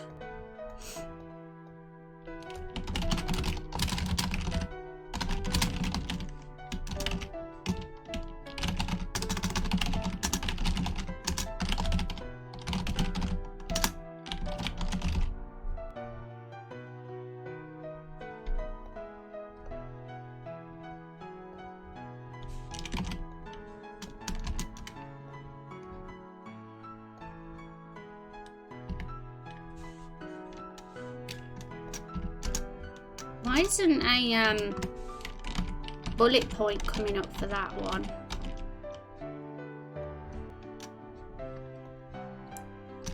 There we go, that'll have to. So for some reason when oh, it's worked now. Okay, and the next option is what?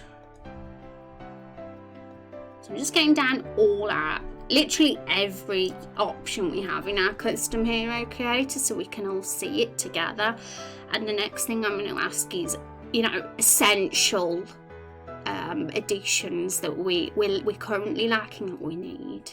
And then I might start asking desirable additions, but the desirable additions aren't aren't necessarily going to get implemented. We're only going to have essentials right now.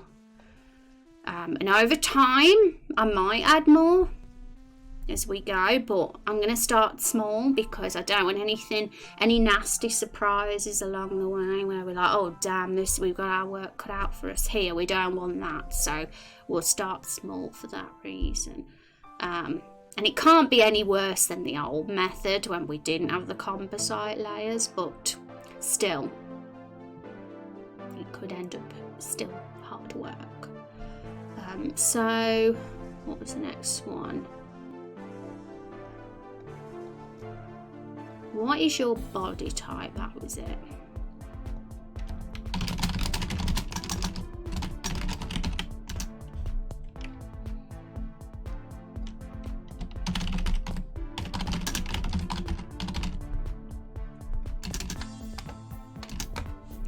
And the next question.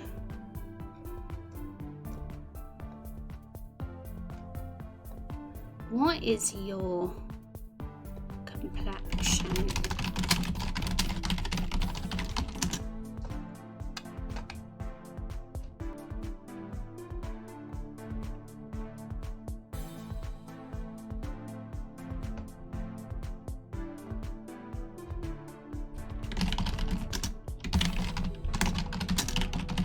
So we've only got 3 complexions now. In the past we actually had 4, and I removed one of them because I thought it wasn't necessary. It was just an extra lighter skinned option, like a super light skin.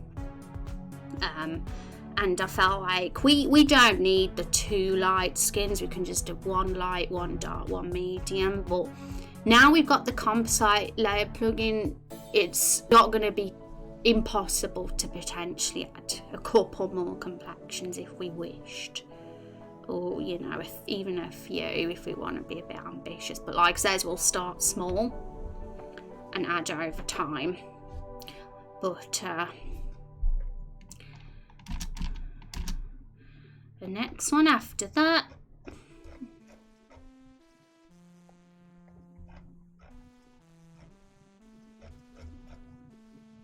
I think it's hair colour. Yeah, what is the colour of your hair?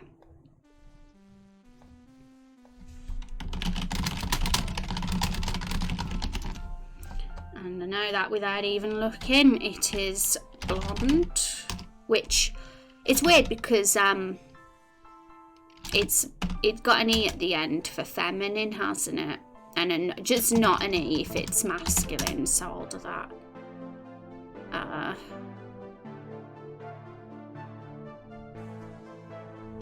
Brown, black and red, and we did have a couple of suggestions here for hair colours. Grey or white could be one we're lacking. I'm thinking essential hair colours here that are enough for diversity, like important diversity. Things like pink and green hair, not necessary right now. We're just thinking of like essential hair colours that we might be lacking. So we have the blonde, brown, black and red, which I think are your traditional hair colours. You can't really go wrong with those 4. But we definitely probably were lacking a grey sort of or whitish hair colour. So if we was going to add a 5th one, it would probably be that one next. And over time we could add more hair colours, but obviously it depends. Is there no, Zyva, because it's pixel art, it's very almost, there's not much detail there with the differences. And I think the furthest we could take body types other than just these 2 would be body shapes or something. But it's kind of a challenge to go for that middle one. I mean, it might not be impossible. We'd just have to chat about what the differences would be, We'd have to look. I mean, could we look on stream or would we get banned? because it's with clothes on, it's almost very hard to tell the difference between even the masculine and feminine. Obviously the masculine one's a little bit more buff. Their shoulders are a bit more squared. With the feminine build, they've got like softer shoulders and boobs, obviously. But we'd have to think of what, you know, we could even look at some art online to inspire us. But it can be a challenge with pixel art because of the lack of detail anyway. But it's not impossible. Like, if we feel like, you know, it could be a good thing, then we could go for it. Especially now we've got this layered system.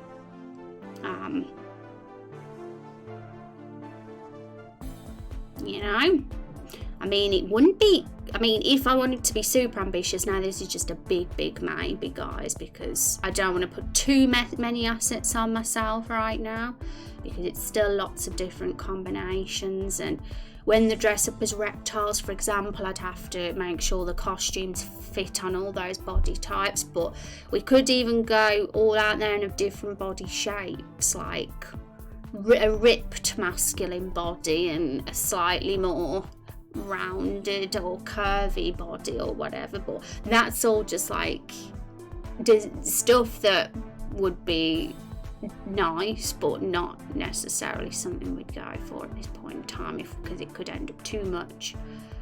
And like we said, guys, the reason why nobody, there's no game in existence that's a 2D RPG that has all these options is because the creators know that it's a lot of work to animate when it gets too much, you know. So that's really, I'm trying to like not get too ambitious with the scope and still keep it minimal to a certain degree, at least at this point in time when we're on a first build stage. Welcome back, Van. What did we miss? We're listing everything the custom hero creator has.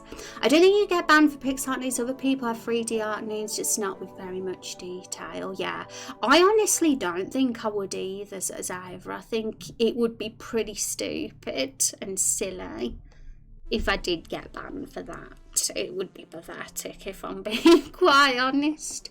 But you never know with Twitch in this day and age, because you see it all the time, don't you? Unnecessary and unfair bans. It seems to have really taken over the last year or so. But yes, that's a question. Like, if we was going to add a body type, maybe that one that Zyra mentioned, that in between of masculine and feminine, would be one. But it would be thinking, you know, we will have to look. In fact, I'm going to look now out of pure curiosity if there's any pixel art versions of an androgynous body type.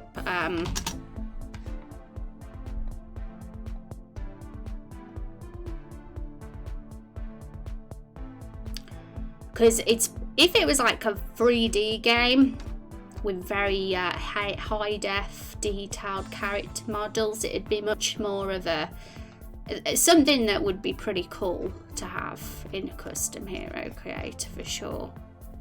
But I'm wondering if it's worthwhile with it being pixel art, and whether you'd even notice the difference when the character is clothed. But if we was going to go all out there and have different body shapes, and like I said, that's a big, massive maybe, or probably not at this point in time in terms of if we would. But if we hypothetically were going to go for different body shapes, like well-built, ripped, and no, because the current masculine body does like have a six-pack. But, you know, we could always do.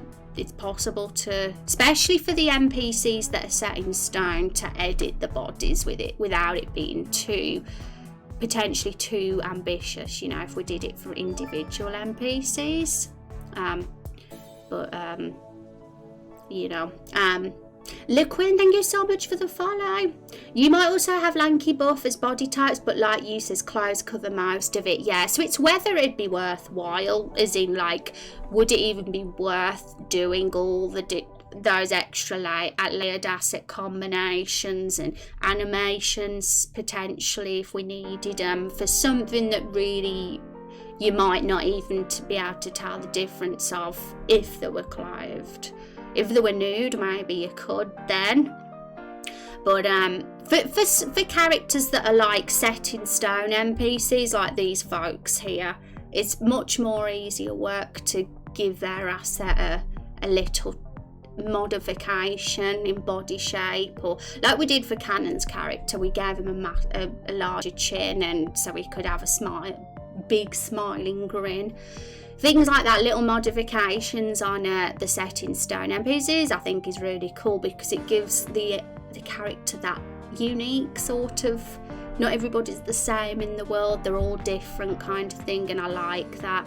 But for the custom hero, it definitely is a little bit more, you got to be a bit more cautious because of all the potential assets you get in, and it's definitely much easier than it was before.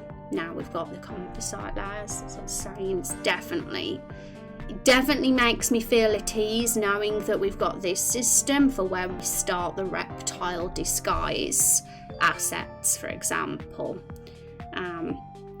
But at the same time, it's still work. The work hasn't been removed completely. And thank you, Unjaded, for that follow. I appreciate it.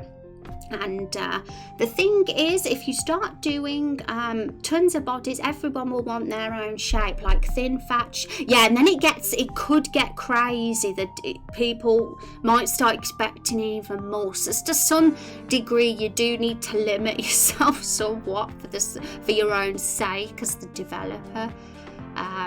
So it's just that really, which is why initially I'm thinking of essentials and the key things that are desirable, which obviously having those 3 complexions is a cert, because people need to be able to be a person of colour if they wish. That would be preposterous if that wasn't an option. And same with the hair colours, you want to have the ability to at least be blonde, brown, black, or red haired.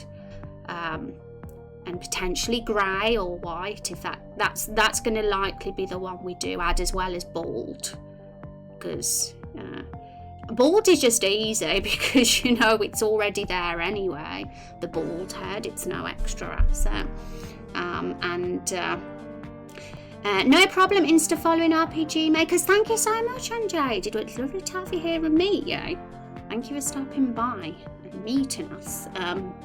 And you could kind of cheat it and let the clothes determine the shape. Yeah, so that's another thing though. One thing you gotta be aware of is if we start changing body shapes for different ones, that means that is also time spent on remoulding all the clothes as well, and potentially all the armours in the game, and it could get crazy.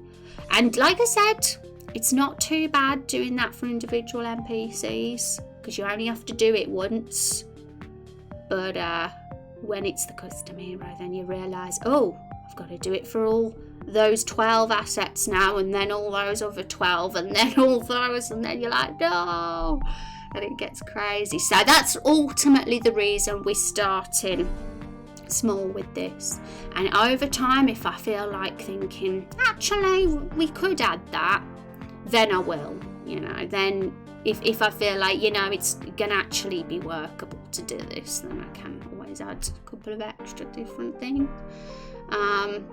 And I think that may be one more body that might be in between yeah, like Zava suggested. So I was looking at some pixel art for that in between. Androgynous or Guinness, however you pronounce that word. That's the one.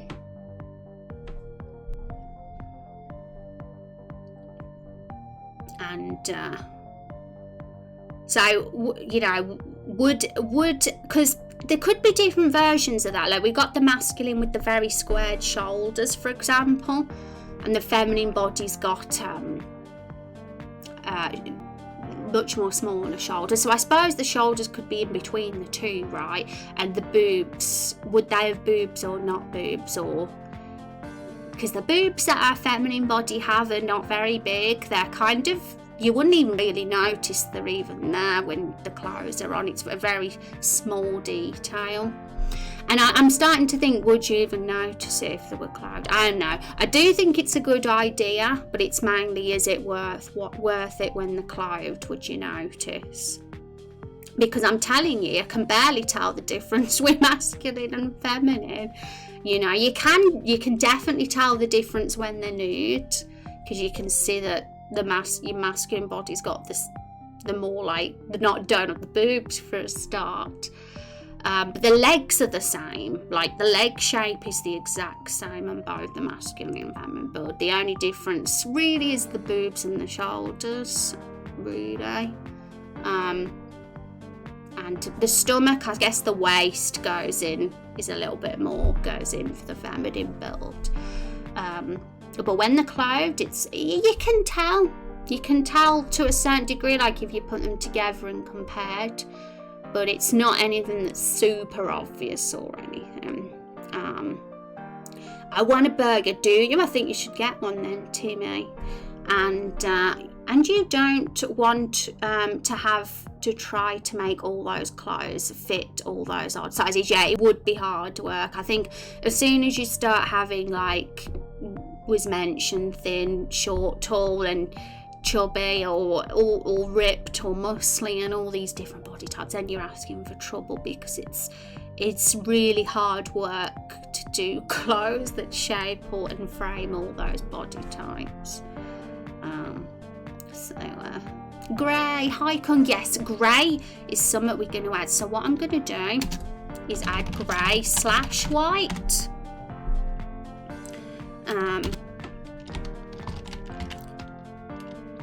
Potential addition.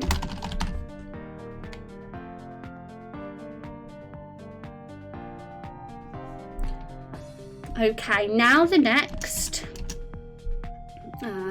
Because the good thing about the hair, guys, the one okay thing about the hairstyles is that it's not majorly affected by clothing or animations.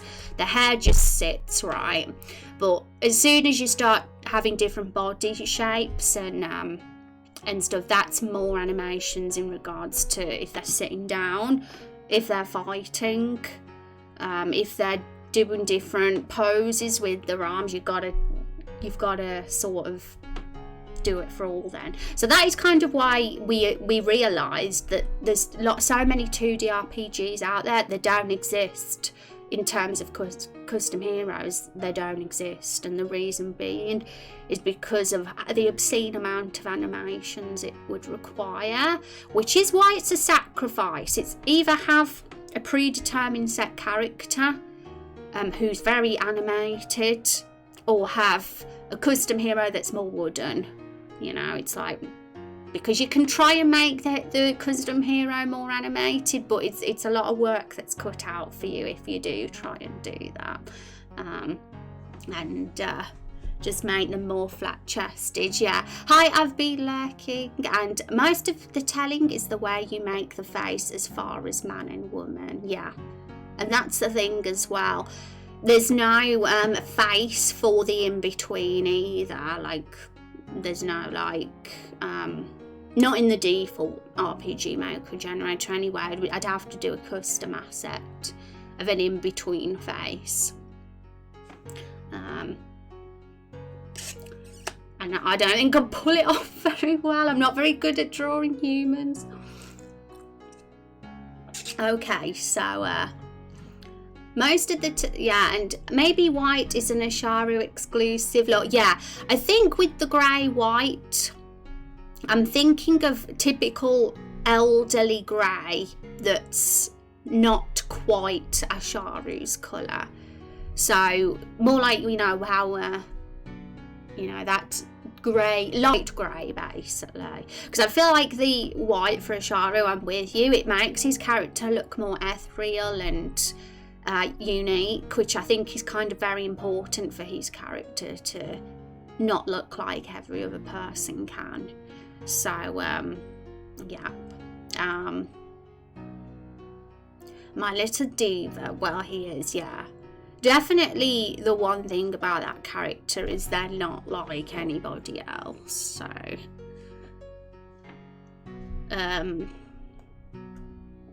okay, next option.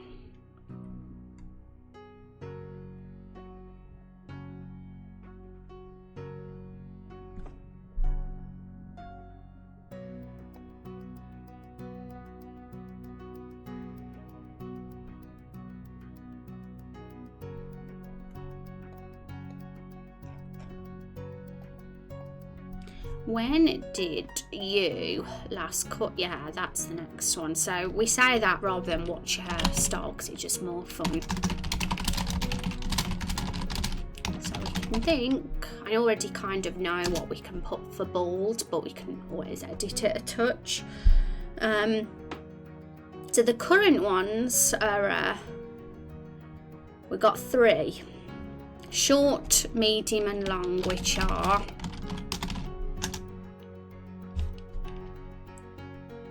recently is short, a while ago is medium,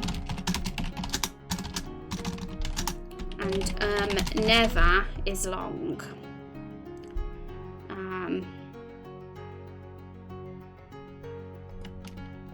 Actually that instead.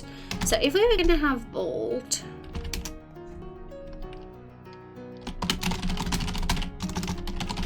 it would be I don't have hair, right? What do you guys think about that wording? I'll put a potential addition in just so we know the ones that haven't been implemented yet. I'm actually going to bold the ones that have been, or you know, were in the original character creator, so we know.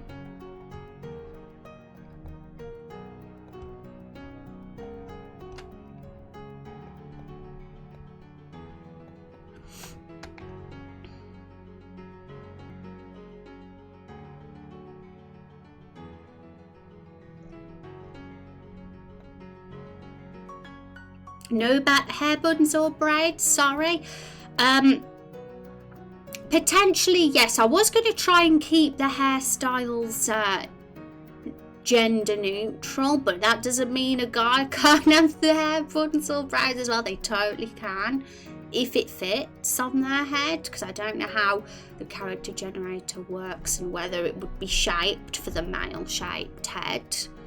Something like that, but it's not like we have to have it being gender neutral only options, because I can easily make it work so that only certain hairstyles appear on the feminine branch and only certain hairstyles appear on the masculine branch. That's totally doable to do. So I guess it depends, because like we're saying, we're not going to go overboard with the additions at this point in time. And there'll be essentials, things that we feel are essential to add, which I think we've already got the key essentials.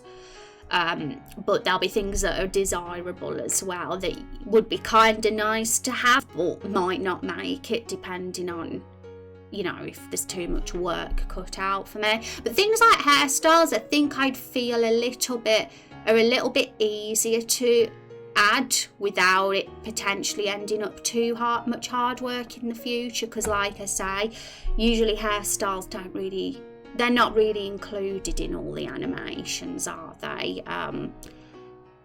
In regards, they're not as vital as the body in regards to how heavy that it needs to be animated.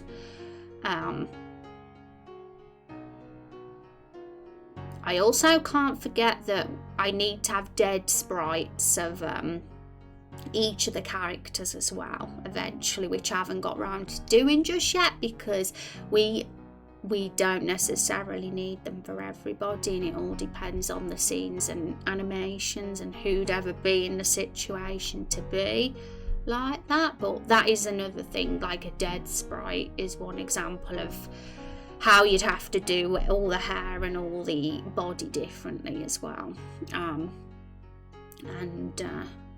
Man bun law, well, there certainly needs to be a male ponytail. Yes, and the witch hair. So that's one, a ponytail or a man bun, because we don't have that so far. We've got loose hair, haven't we? And sometimes people do like having more of an updo rather than your typical down hairstyle all the time. So that could be a potential addition. So how would we word that? So we've got I don't have hair recently, a while ago, never. How could we word it so it fits with the question that's asked? That's the question, because I kind of like the wording. I need to review that document though that you sent me, Van, because you've probably put something in there too.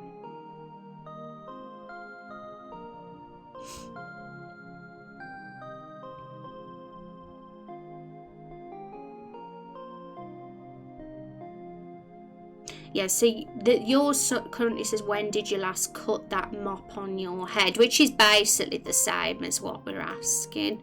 That mop on your head. So it's about making... Yeah, so it's more entertaining saying something like, when did you last cut your hair, or when did you last cut that mop on your head, over just what is your hairstyle. Gives a little bit more personality to the custom hero creator. It's not as like wooden in the way it's being worded then. So it's all these fit very nicely, but with an updo it's a bit more like, well, what are we going to have here?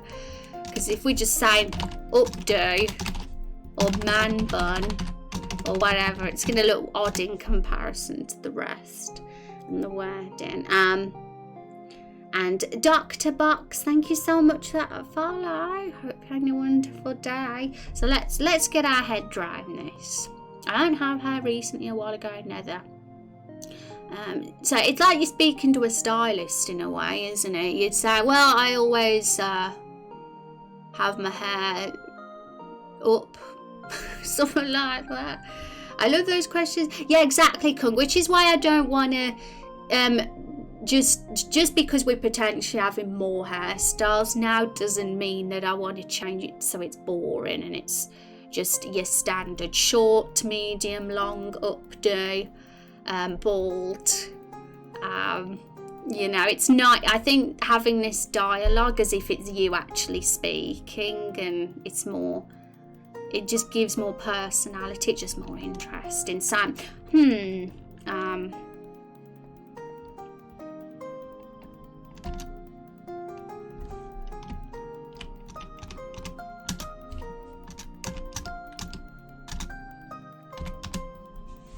I'm messing this up.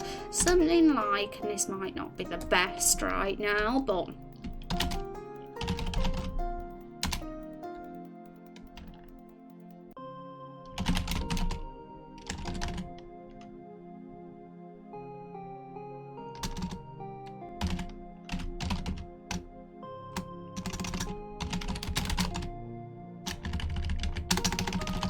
I always tie it up. I mean, if you went to a hairdresser's and they says, when did you last cut your hair? And you're the sort of person that always has a man bun, that's probably what you'd say, right? I feel that's probably the most natural way to maybe make it fit with how the rest of these are formatted.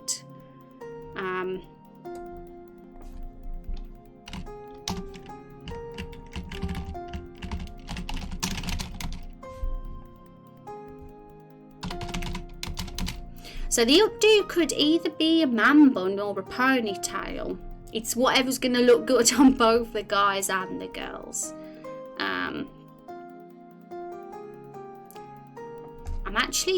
We're going to look, Just gonna have a little look through the generator right now, actually, to just see what's available now. And there's definitely plenty of hairstyles available to us in here, but there's a lot of really cool ones that I think could look good on NPCs, because they've got like a really sort of unique touch to them. So it's picking and choosing the ones that we feel is suit the custom hero best, and ones that will work no matter what your body type or facial structure. Because I think it's nice. I think it's nice to have the options like pickable, selectable, whatever you pick for your body type, or you know, and not feel like you're limited and you're like, oh, why can't the guys have man buns, or why can't the feminine body type have the bald head? You know, you should be able to, no matter. That's why it says I want the bearded ladies now. You're going to be asked whether you want a beard, whether you're feminine or masculine.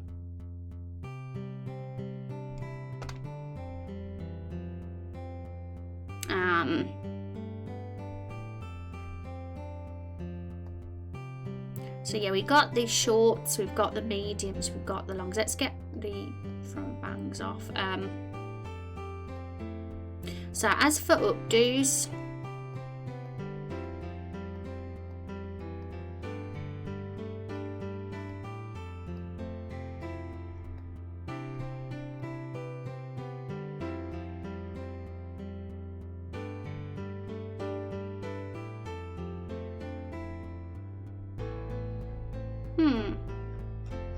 I don't know about the front. I think it needs some sort of fringe there, but I do like, let's see if that hairstyle's available on the feminine one as well. But I think bald and updo are great additions, to be honest. We could go further and have some really more fancy or unique hairstyles if we wished, but that'd be something I'd add in a future build if I wanted to just give a bit more choice.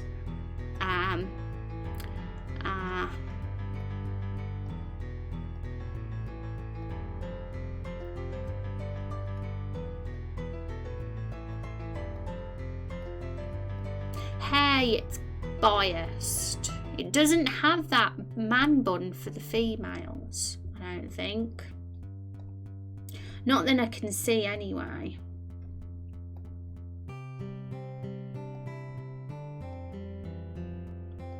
And I'm gonna try, yeah,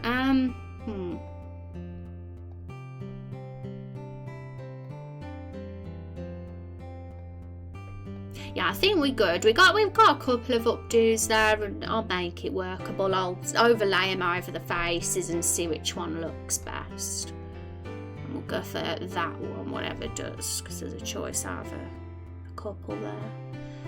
Right, what was the next question?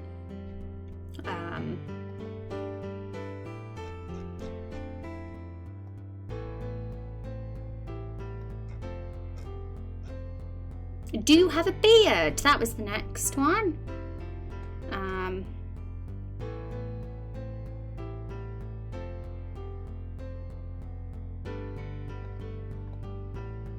But yes, there's going to be a slight dialogue overhaul, thanks to some of Van's creative ideas, but it's very much similar the way it's worded to the current one. It's all just going to be made to be more entertaining and better and less wooden, because that's fun, isn't it, having a custom hero creator that isn't boring, you know, having that personality there and entertainment value. Do have a beard. So guys, I will, when I finally do get it all the hot overhaul done, the new assets put in, all of them, plus the revamped and improved dialogue, I'll of course be letting you know. And in fact, I'll probably make a video of it.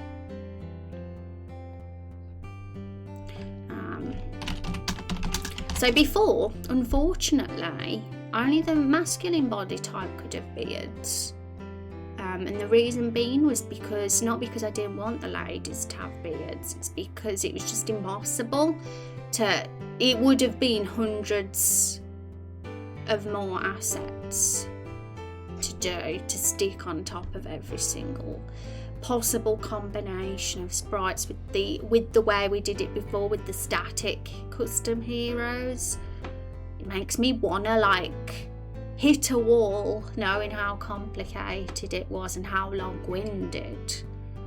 But this way, now we've got layers, now it's no longer static and it's dynamic. That means it's very, very simple to just stick that beard asset on top of any of the heroes. As long as it fits on their face and looks good, that is, and doesn't look like it's there and don't make sense, then it's fine. So, and then the next option was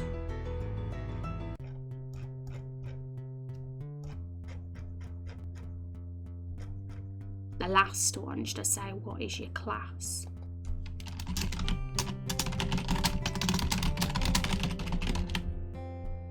I want to know how to do this simple way one day, Rose. This new layered hero creator we're doing, you mean? Is that what you mean? I mean, Vagabond. If so, Vagabond Dog was very interested too, and I understand why it's interesting to people, because it's like a really cool feature that actually isn't available in RPG Maker currently. And the plugin, I mean, I can send you the plugin link to Van, but it's pretty complicated stuff. It was definitely outside my comfort zone, and that's why it's took me most of the week, or probably all of this week actually, trying to get my head around it and make it work. Because the plugin itself wasn't complete. It's like the creator was working on it but then abandoned the plugin, so it was unfinished, which means that there was a lot of little things to sort out with it to make sense. But it was mostly there, but it was like sort of in an experimentation phase, so there's always a chance something could go wrong. And there are limitations to this plugin as well, this layered hero plugin. There's one potential big limitation that I did discover upon using it. But I'm not going to tell you what it is just yet, because it's something that could potentially affect the mechanics of the game. But now I've been thinking about it, I think it can change them for the better. It's related to saving, I'll tell you that. Because this is a dynamic plugin that creates a file itself of the hero automatically, saving cannot be done traditionally like in RPG Maker using this plugin. But I think I'm okay with that, because this is a choices matter game. So we don't want the player to be able to save willy-nilly and abuse the game. I mean, of course, you can have many playthroughs over time. I am kind of thinking to some degree implementing a new game plus option upon completing a playthrough of an episode that rewards the player and they get some sort of special from doing that new game plus, like a special item or something. So to encourage multiple playthroughs as well, but you won't be able to like play the game and like abuse and be like have bazillions of save points and be like, okay, I didn't like that option when Stumpy died, so I'm gonna reload the game and go back to there and try it the other way. I kind of like having the choices have more weight, and having that sort of restriction on the player to just be able to do that. I wasn't sure at first. I was like, I don't know if I feel comfortable about lack of saves or only having a one save system. But thinking about it, I started to think actually this is pretty good and makes the game have more weight, and it also allows us to not have to drop the layered hero system, because it was either if I wasn't happy with that, I would have had to have completely scrapped the layered hero system, because it's not actually possible unless I commission a coder to figure it out for me, which, to be honest, even if I figured out the save issue with different save files, I'd still be tempted to not have them, because I'm starting to think I don't want people to abuse the choices matter part of this game, and it makes you think, oh god, my choices really matter now, and I can't just save and reload and have a new hero and another save point. Why did they abandon it? I'm not actually sure, because I found their GitHub page and there's a little bit of an explanation. They've got the license up on there and all those necessary things, but it was I think it was 2016 or something. It was ages ago anyway when they put it up, and I messaged them, and they didn't say much other than, yeah, it's fine for you to use for a commercial project, but you have your work cut out for you, because there haven't really been, the plugins not being used now, it's not being updated, and they just said, so just be aware of that it's not this fully fledged plugin that's going to change everyone's lives. If anyone who's interested in having this composite layered system, be aware that there's sacrifices that will need to be made potentially in your product, and potentially bugs appearing along the way. I'm already kind of prepared for a bug to just come in my face from using this, but if that happens, I'll deal with it then. The saving being more limited was just something that isn't really possible to fix, unless I had the knowledge of a real good programmer. I might be able to fix it if I knew, but even then I don't even know if it's possible, because there's a reason that composite systems don't exist on RPG Maker. It's because plugin creators probably know the drawbacks with them, and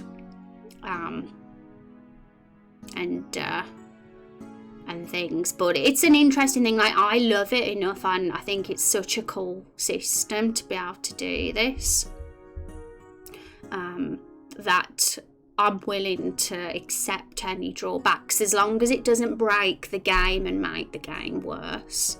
Then I'm willing to face everything. Okay, and Sorta, how are you doing? I didn't see you there because I was rambling on as always.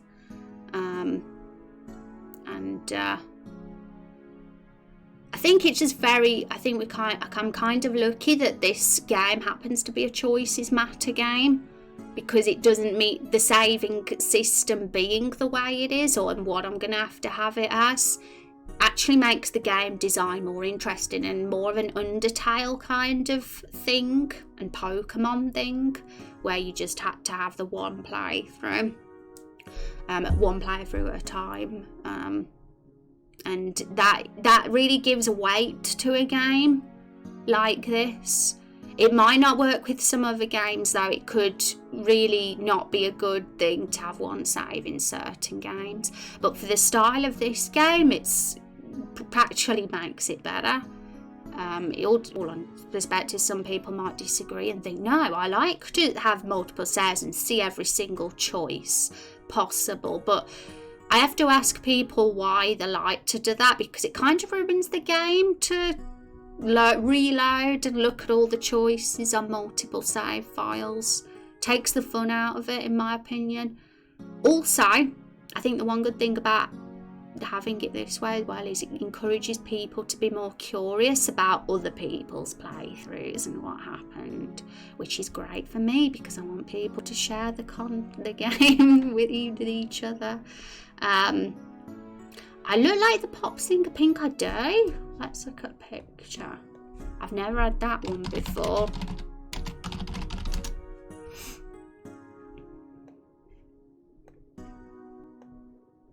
that's a first.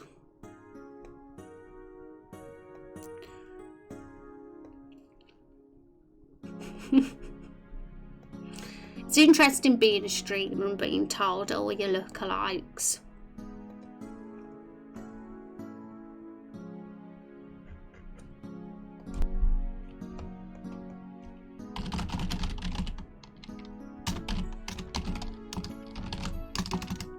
I guess I never thought about her because, like, she's got a very different, she's very badass.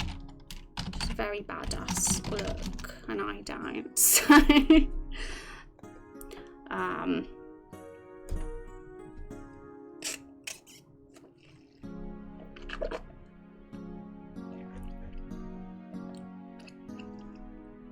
okay, so have we done them all? Oh no, we're on the class section.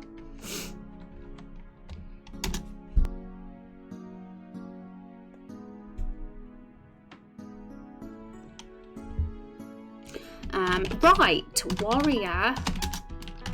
And to right, so I just wanted to mention something about this one. Now, this is a massive maybe, a huge maybe. I was thinking of adding a third class that was a DPS still, by the way, not a healer, so don't get your hopes up, but a ranged magical DPS, like a mage. To kind of complete the triad. But that's a big maybe, and it certainly won't be done yet. Certainly won't be done in version 0.1. I'll tell you that now. Because if it was, you won't be seeing the first playable build in March. I'll tell you that now. A magic user, yes. So what I'm going to do is put mage.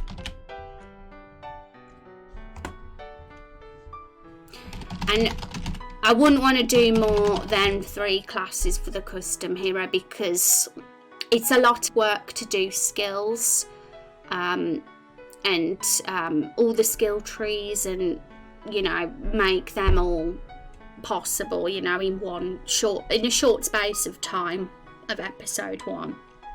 As you know, we're having lots of playable characters over time that will meet on the journey, but because it's episodic and we meet them gradually, it's not overwhelming. It's not too overwhelming, but of course, any available class at the start of the game will have to be implemented immediately, as you know. It all has to be there and ready. So I'm going to say potential addition. I'm also going to say a late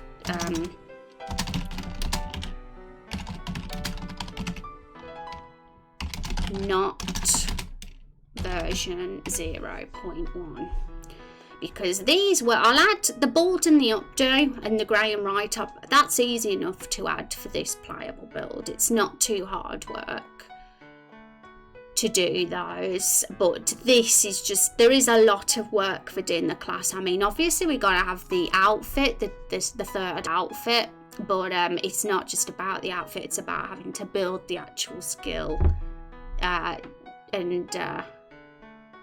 Although with Warren Hunt Trial, I limit myself and I say, oh, only the first 4.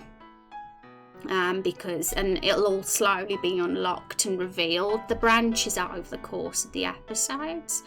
I mean, it's only the first 4 up until Main Quest 2, but from Main Quest 3, 4 and 5 and 6 onwards, the skill tree system that we've got will probably expand a touch more then as well. And good choice. I just wanted to ask, we don't want any healer for the third. I think the reason why I want it to be all DPS is so it's going to be an easier job for me to balance and test the game. Because if we add a healer, then people's playthroughs would go drastically differently. And because you're a solo person fighting for the first bulk of the game, Main Quest 1 at least, and you go through the Everbloom Forest on your own, it would be kind of very difficult for someone who was just a healer to be alone in a party when they haven't got that DPS ability. So I figured a triad, like having, because traditionally people say that every single class job falls into the fighter,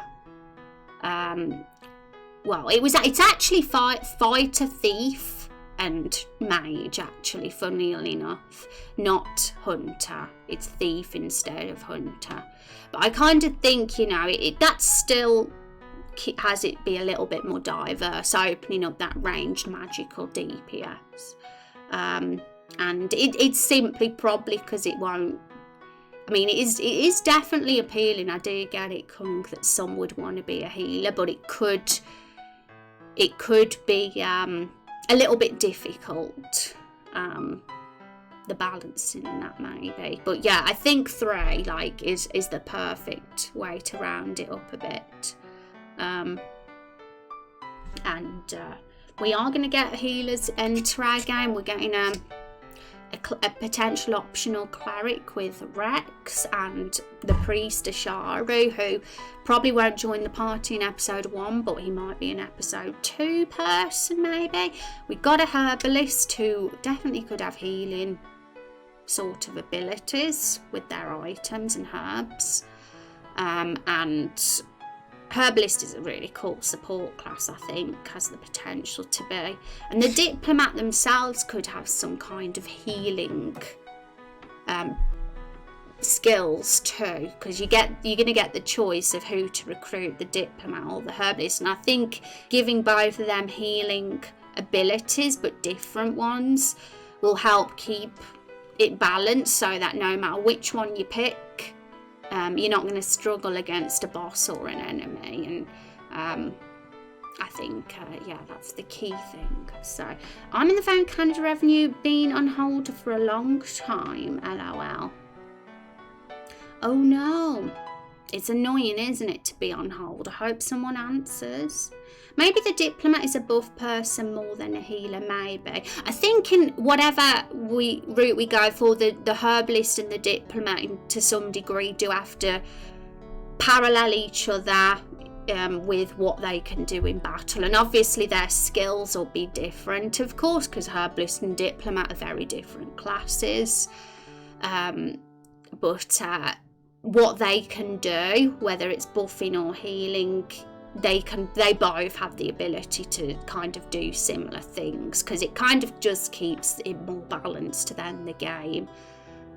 Because otherwise people will be like, oh no, it's really hard with the diplomat compared to the healer, so and that boss isn't able to be defeated in the diplomat option, but yet in the herbalist option it's super easy, so I think making sure that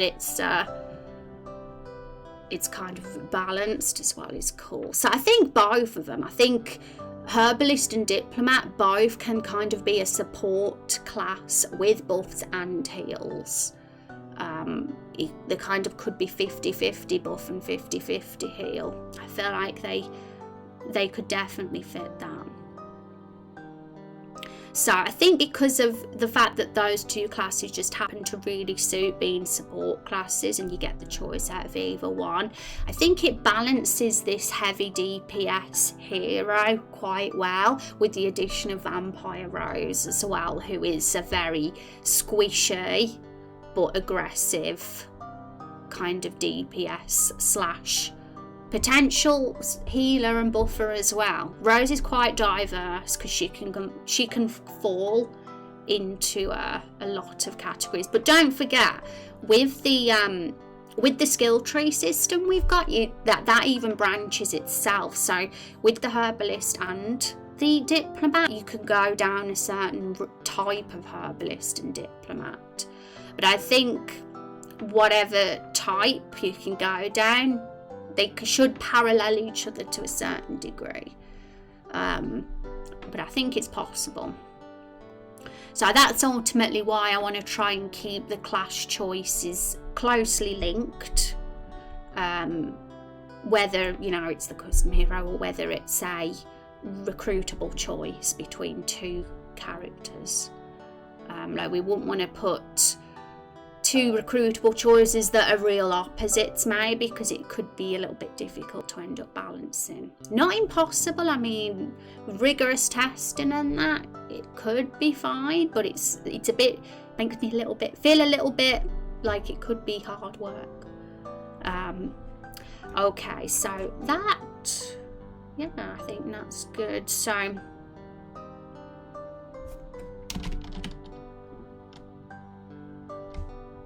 new addition for females too, just so we know females can have beards too. I'm actually going to change that to feminine,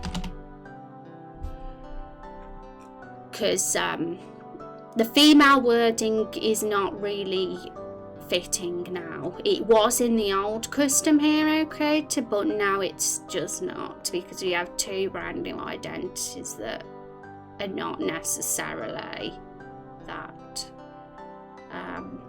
And that means, like, you can be a male who has a feminine body type with a beard.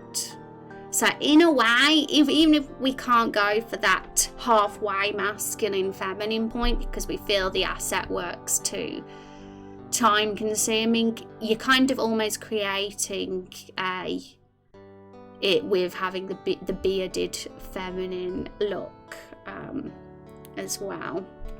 So I think for a 2D custom hero creator, it is quite, I'm pretty happy with it. I think despite it not being the most choicey, it's still, you'd be surprised with what you can create with just these choices.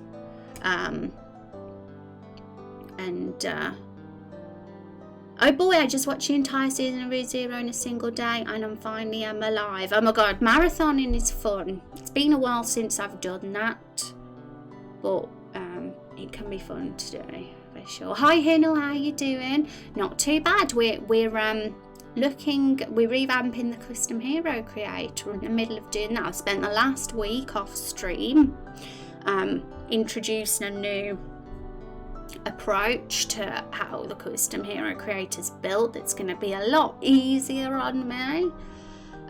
So it took a while to get the framework of that sort of in place. There was a lot of experimenting, a lot of messing around, even some shocking bugs that decided to show themselves to me, that nearly made me decide to throw in the towel with this layered plugin, because it was just, I thought at the time, game breaking.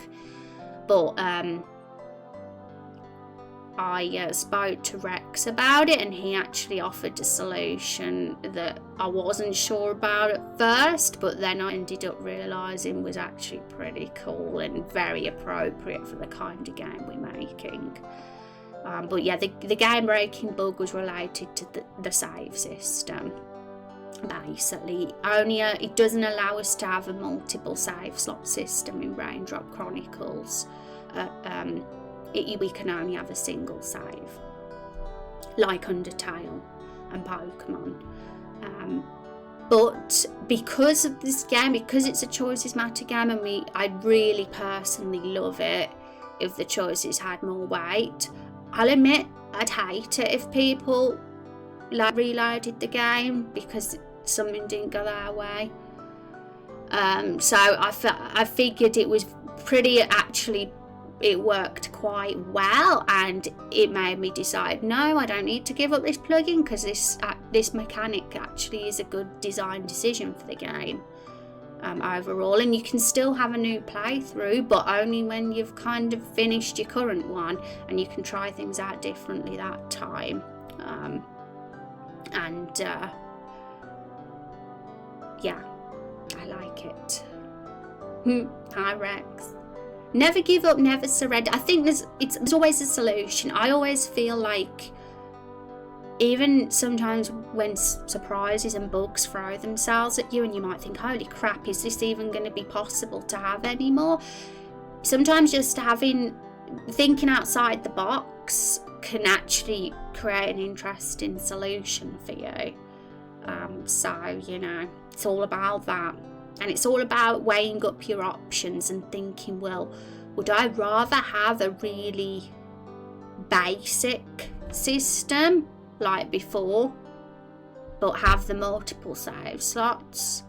Or would I have this far more interesting system with limited save slots? Like, to me, I knew what I wanted and I was happy to make the sacrifice.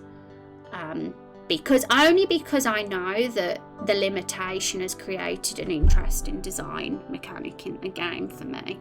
So it was worth it.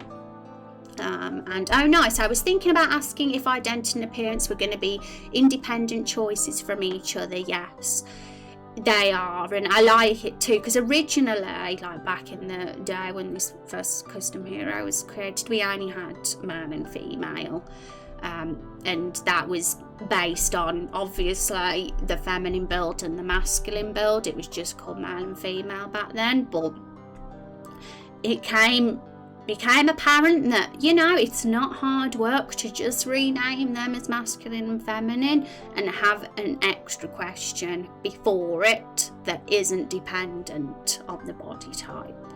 And yeah, it was literally just 20 minutes, half an hour work to just add in that extra choice before it. No extra assets, just a rewording of the questions and you know, the variables and conditional branches. So that was pretty cool, I have to say, that little update. So yes, and I'm kind of glad that the layered system we've got now does allow us to have the feminine body type to have the beard as well. So for you guys that don't fall, like if you're the sort of person that wants to create a hero that's masculine but you feel like they're not completely that masculine at all, they kind of a 50-50 and fall in the halfway point, and then you could have a masculine, you can have a feminine that has a beard, you know. that's I think that's pretty cool, and have their identity as male or non-binary.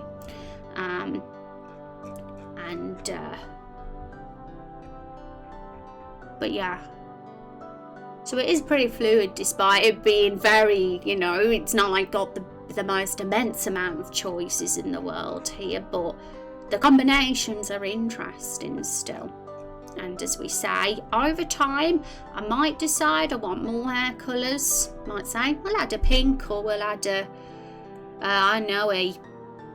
I can't think of an orange or some other random couple of hair colours, but we'll just have the grey and white as the addition for now, and the bald hair and the updo for both male and female, and masculine and feminine, and all of them, all the identities. So, and mage is a cool one, but like I say, not yet, so don't get expecting it in the first build because it's just too much work to implement at this time. When we finally redo the skill battle stuff in January, come the new year, I'll just be working on the warrior and hunter as well as Rose the vampire and their skills, because they're the only ones available at this point in time in the game.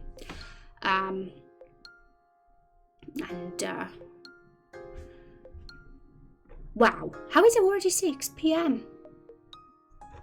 LOL. But yeah, I'm going to carry on working on this off stream because if we look here, where are we in our common events?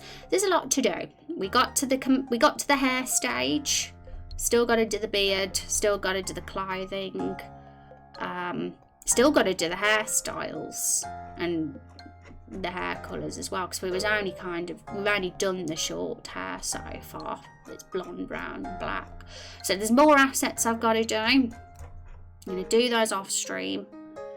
I'm going to do the dialogue update as well in the custom hero creator, and And then I'll probably make a video at some point. Whenever it's ready, I'll make a video and share it. And this is what I'm going to be working off stream. So next stream, we'll go back to either story and NPC stuff or the dialogue, because we do need to finish main quest 2 scene 5. We never ever decided how that was all going to pan out, so we have a very very basic outline for main quest 2 scene 5, which, just to remind you, that's the scene where you've just had the fight with the fruits, and it's all the aftermath of that fight. So when you get the choice of killing them or keeping them alive for good, and what happens after that. And that will be where the third playable build concludes.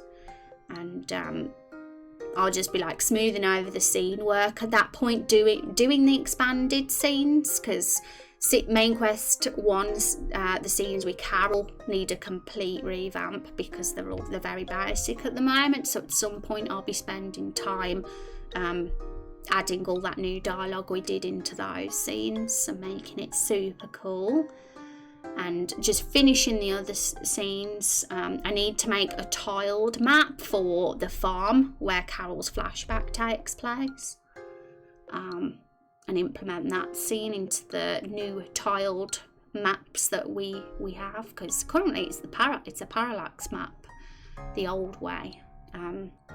And then I think literally when our custom hero creator's done and our new scenes are tidied up, that will be the point when we can start adding the enemies and the battles to the project properly again, because things are going to change there as well, just so you know, guys, because now we've got the tall sprites. That means we are removing SV characters from the game. Just to tell you what they are in case you don't know, SV characters are side view battlers. Things will be changing. I intend to use our tall sprites for the battles as well, and things are going to change regarding the battle system. But the weapons that we like the look of, we experimented with some weapons, different axes, different bows. Ray did some swords for his character. Those all still remain. Obviously we're going to still have the weapons because our sprites now are tall enough to have those on them without looking weird. The way they were before, it would have been a bit big. But it's all about making sure that the assets that we've got don't give us too much work, because having to do separate battle sprites, that would have been a massive job. Tons of custom art, tons of rehauling, lots of work. So things are gonna be changed for the better, in my opinion, in regards to the battle system, and I'm hoping will be a lot more seamless and cool, and for our game as well, for the better. I 100% prefer mages over warlocks. Yeah, so that's one thing I did want to mention as well before we finished. We do, because we are potentially adding a mage as the last and only class choice for custom hero. I mean, don't get me wrong, I'd love to add 4, 5 or even 6 more class choices for custom hero, but it would be too hard work. I was even very skeptical about adding a third, if I'm going to be honest, guys, but now we've got the layered custom, now we've got the layered hero system. It's not going to hurt to have some random mage outfit and overlay it on all the possible layered combinations. Before, it would have been a nightmare though to get a mage outfit on every single static hero combination possible, but it's definitely easier now, so I'm willing to do it. It's more extra work regarding skills and balancing, of course, but that's why I've said we'll do it in a future build, so I don't have to feel like I've got to delay the first build to get that done now. So as you can see, this new layered system is opening all sorts of possibilities and more ambition. Like we said, even our hero can potentially even have facial expressions now, like how Fable do it with the morals. I'd love the evil hero, for example, if someone goes down the evil route, to have that very clearly on their face that they're a bit of a wicked, bad hero. Like, they're not going to have that smooth, pure look that they have at the start, because the face of the hero, let's face it, is pretty pure looking, right? And it'd be interesting to experiment with different moral looking faces. That makes us like the foolish hero, if you start going down that route, for example, could have a certain expression. And it's kind of a subtle hint of what your hero is becoming and what you're shaping them into, without the game spelling it out for you. And some people might not even notice that their expression has changed, you know. I mean, really, you would, but some wouldn't. It's just a subtle visual change. But yeah, beforehand, the hero was just going to be very wooden, because there was just too many assets to adapt. And they wouldn't have been able to be animated ever, either. But there are definitely more possibilities with this one. Pretty cool. Okay, guys, and what I was going to say about the mage is that we already do have a playable character who is a sorcerer, by the way. Mordecai, Swedish Beards, his character. You know, the guy with the hood who we said looks like Darth Vader from the back. He's a playable character that is a magic DPS user, a sorcerer. Specifically, sorcerer is the class. He could be moulded into a sort of warlock character even, maybe. Because obviously we want some distinct differences between Mage and Mordecai Beard's character. Otherwise they'd be the same. We don't want the two mage playable classes to be identical or too similar to each other. We want them to be distinct. So I'm sure we can do that. I'm sure, like Kung said, there's warlocks, isn't there? So he could always go more down that direction. And we're not going to meet him until episode 3, most likely. He's not going to join the party until episode 3 as a playable character, but it'll be nice to have that second magic user then. I feel like episode 3 is very late to meet a magic user in the game, so I'm glad that we're potentially adding that option as early as now. And yes, we are lacking that healing and buff class from the hero, but that is compensated with the rest of the playable characters like Rose and the Diplomat and the Herbalist, Naomi and Finch. So it's all good. We'll have a well-balanced party, I think, this way. And I think both the Warrior Hunter and Mage will all complement Rose the Vampire and the Herbalist and Diplomat quite well. And I think just looking at that, I think it could be quite well balanced. So yeah, who knows? Let's find out. Yeah, so I'm going to put a trivia in chat, guys, before I go. And while that is up, just giving you some warnings so you can all be ready for the trivia. I'm going to look who we can send everybody over to. It'd be awesome if you could join us for the raid. So !trivia. Thanks for the stream though, it was fun doing something different today. Having a look, finally getting RPG Maker back up again after a long time, because we've been focusing more on the story, ideas and dialogue and planning stages lately, and we did do a bit of design sprite work as well recently, but it's been a while since we've jumped into the engine, and I really did want to spend some time showing you all what I've been doing and having a good chat about this custom character rehaul. But I'll be continuing to do it off stream from now on. I'm going to make sure I get focused and get it up and running, and that's going to be my off stream priority, to get that custom hero creator done.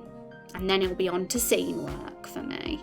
But we'll be still having story and dialogue streams, and maybe some scene streams as well when the time comes. But I want to get the dialogue 100% set in stone first, and we might be revisiting the very opening carol scene with the dialogue as well. If we can have the hero be naked at the start, it'll just be a little slight change we'll have to make to the dialogue, but it's worth it. Entertainment value. Ooh, Kung, good job. Kung beat Van to it this time. Oh, I've got to clear the leaderboard for this. Oh no, it's the last day of the month. I've just realised. Hang on. Yes, it's the 30th of November. I was going to clear the leaderboard then, but no, it's the last day. So if we... What is the leaderboard looking like now once we give Kung this point, guys?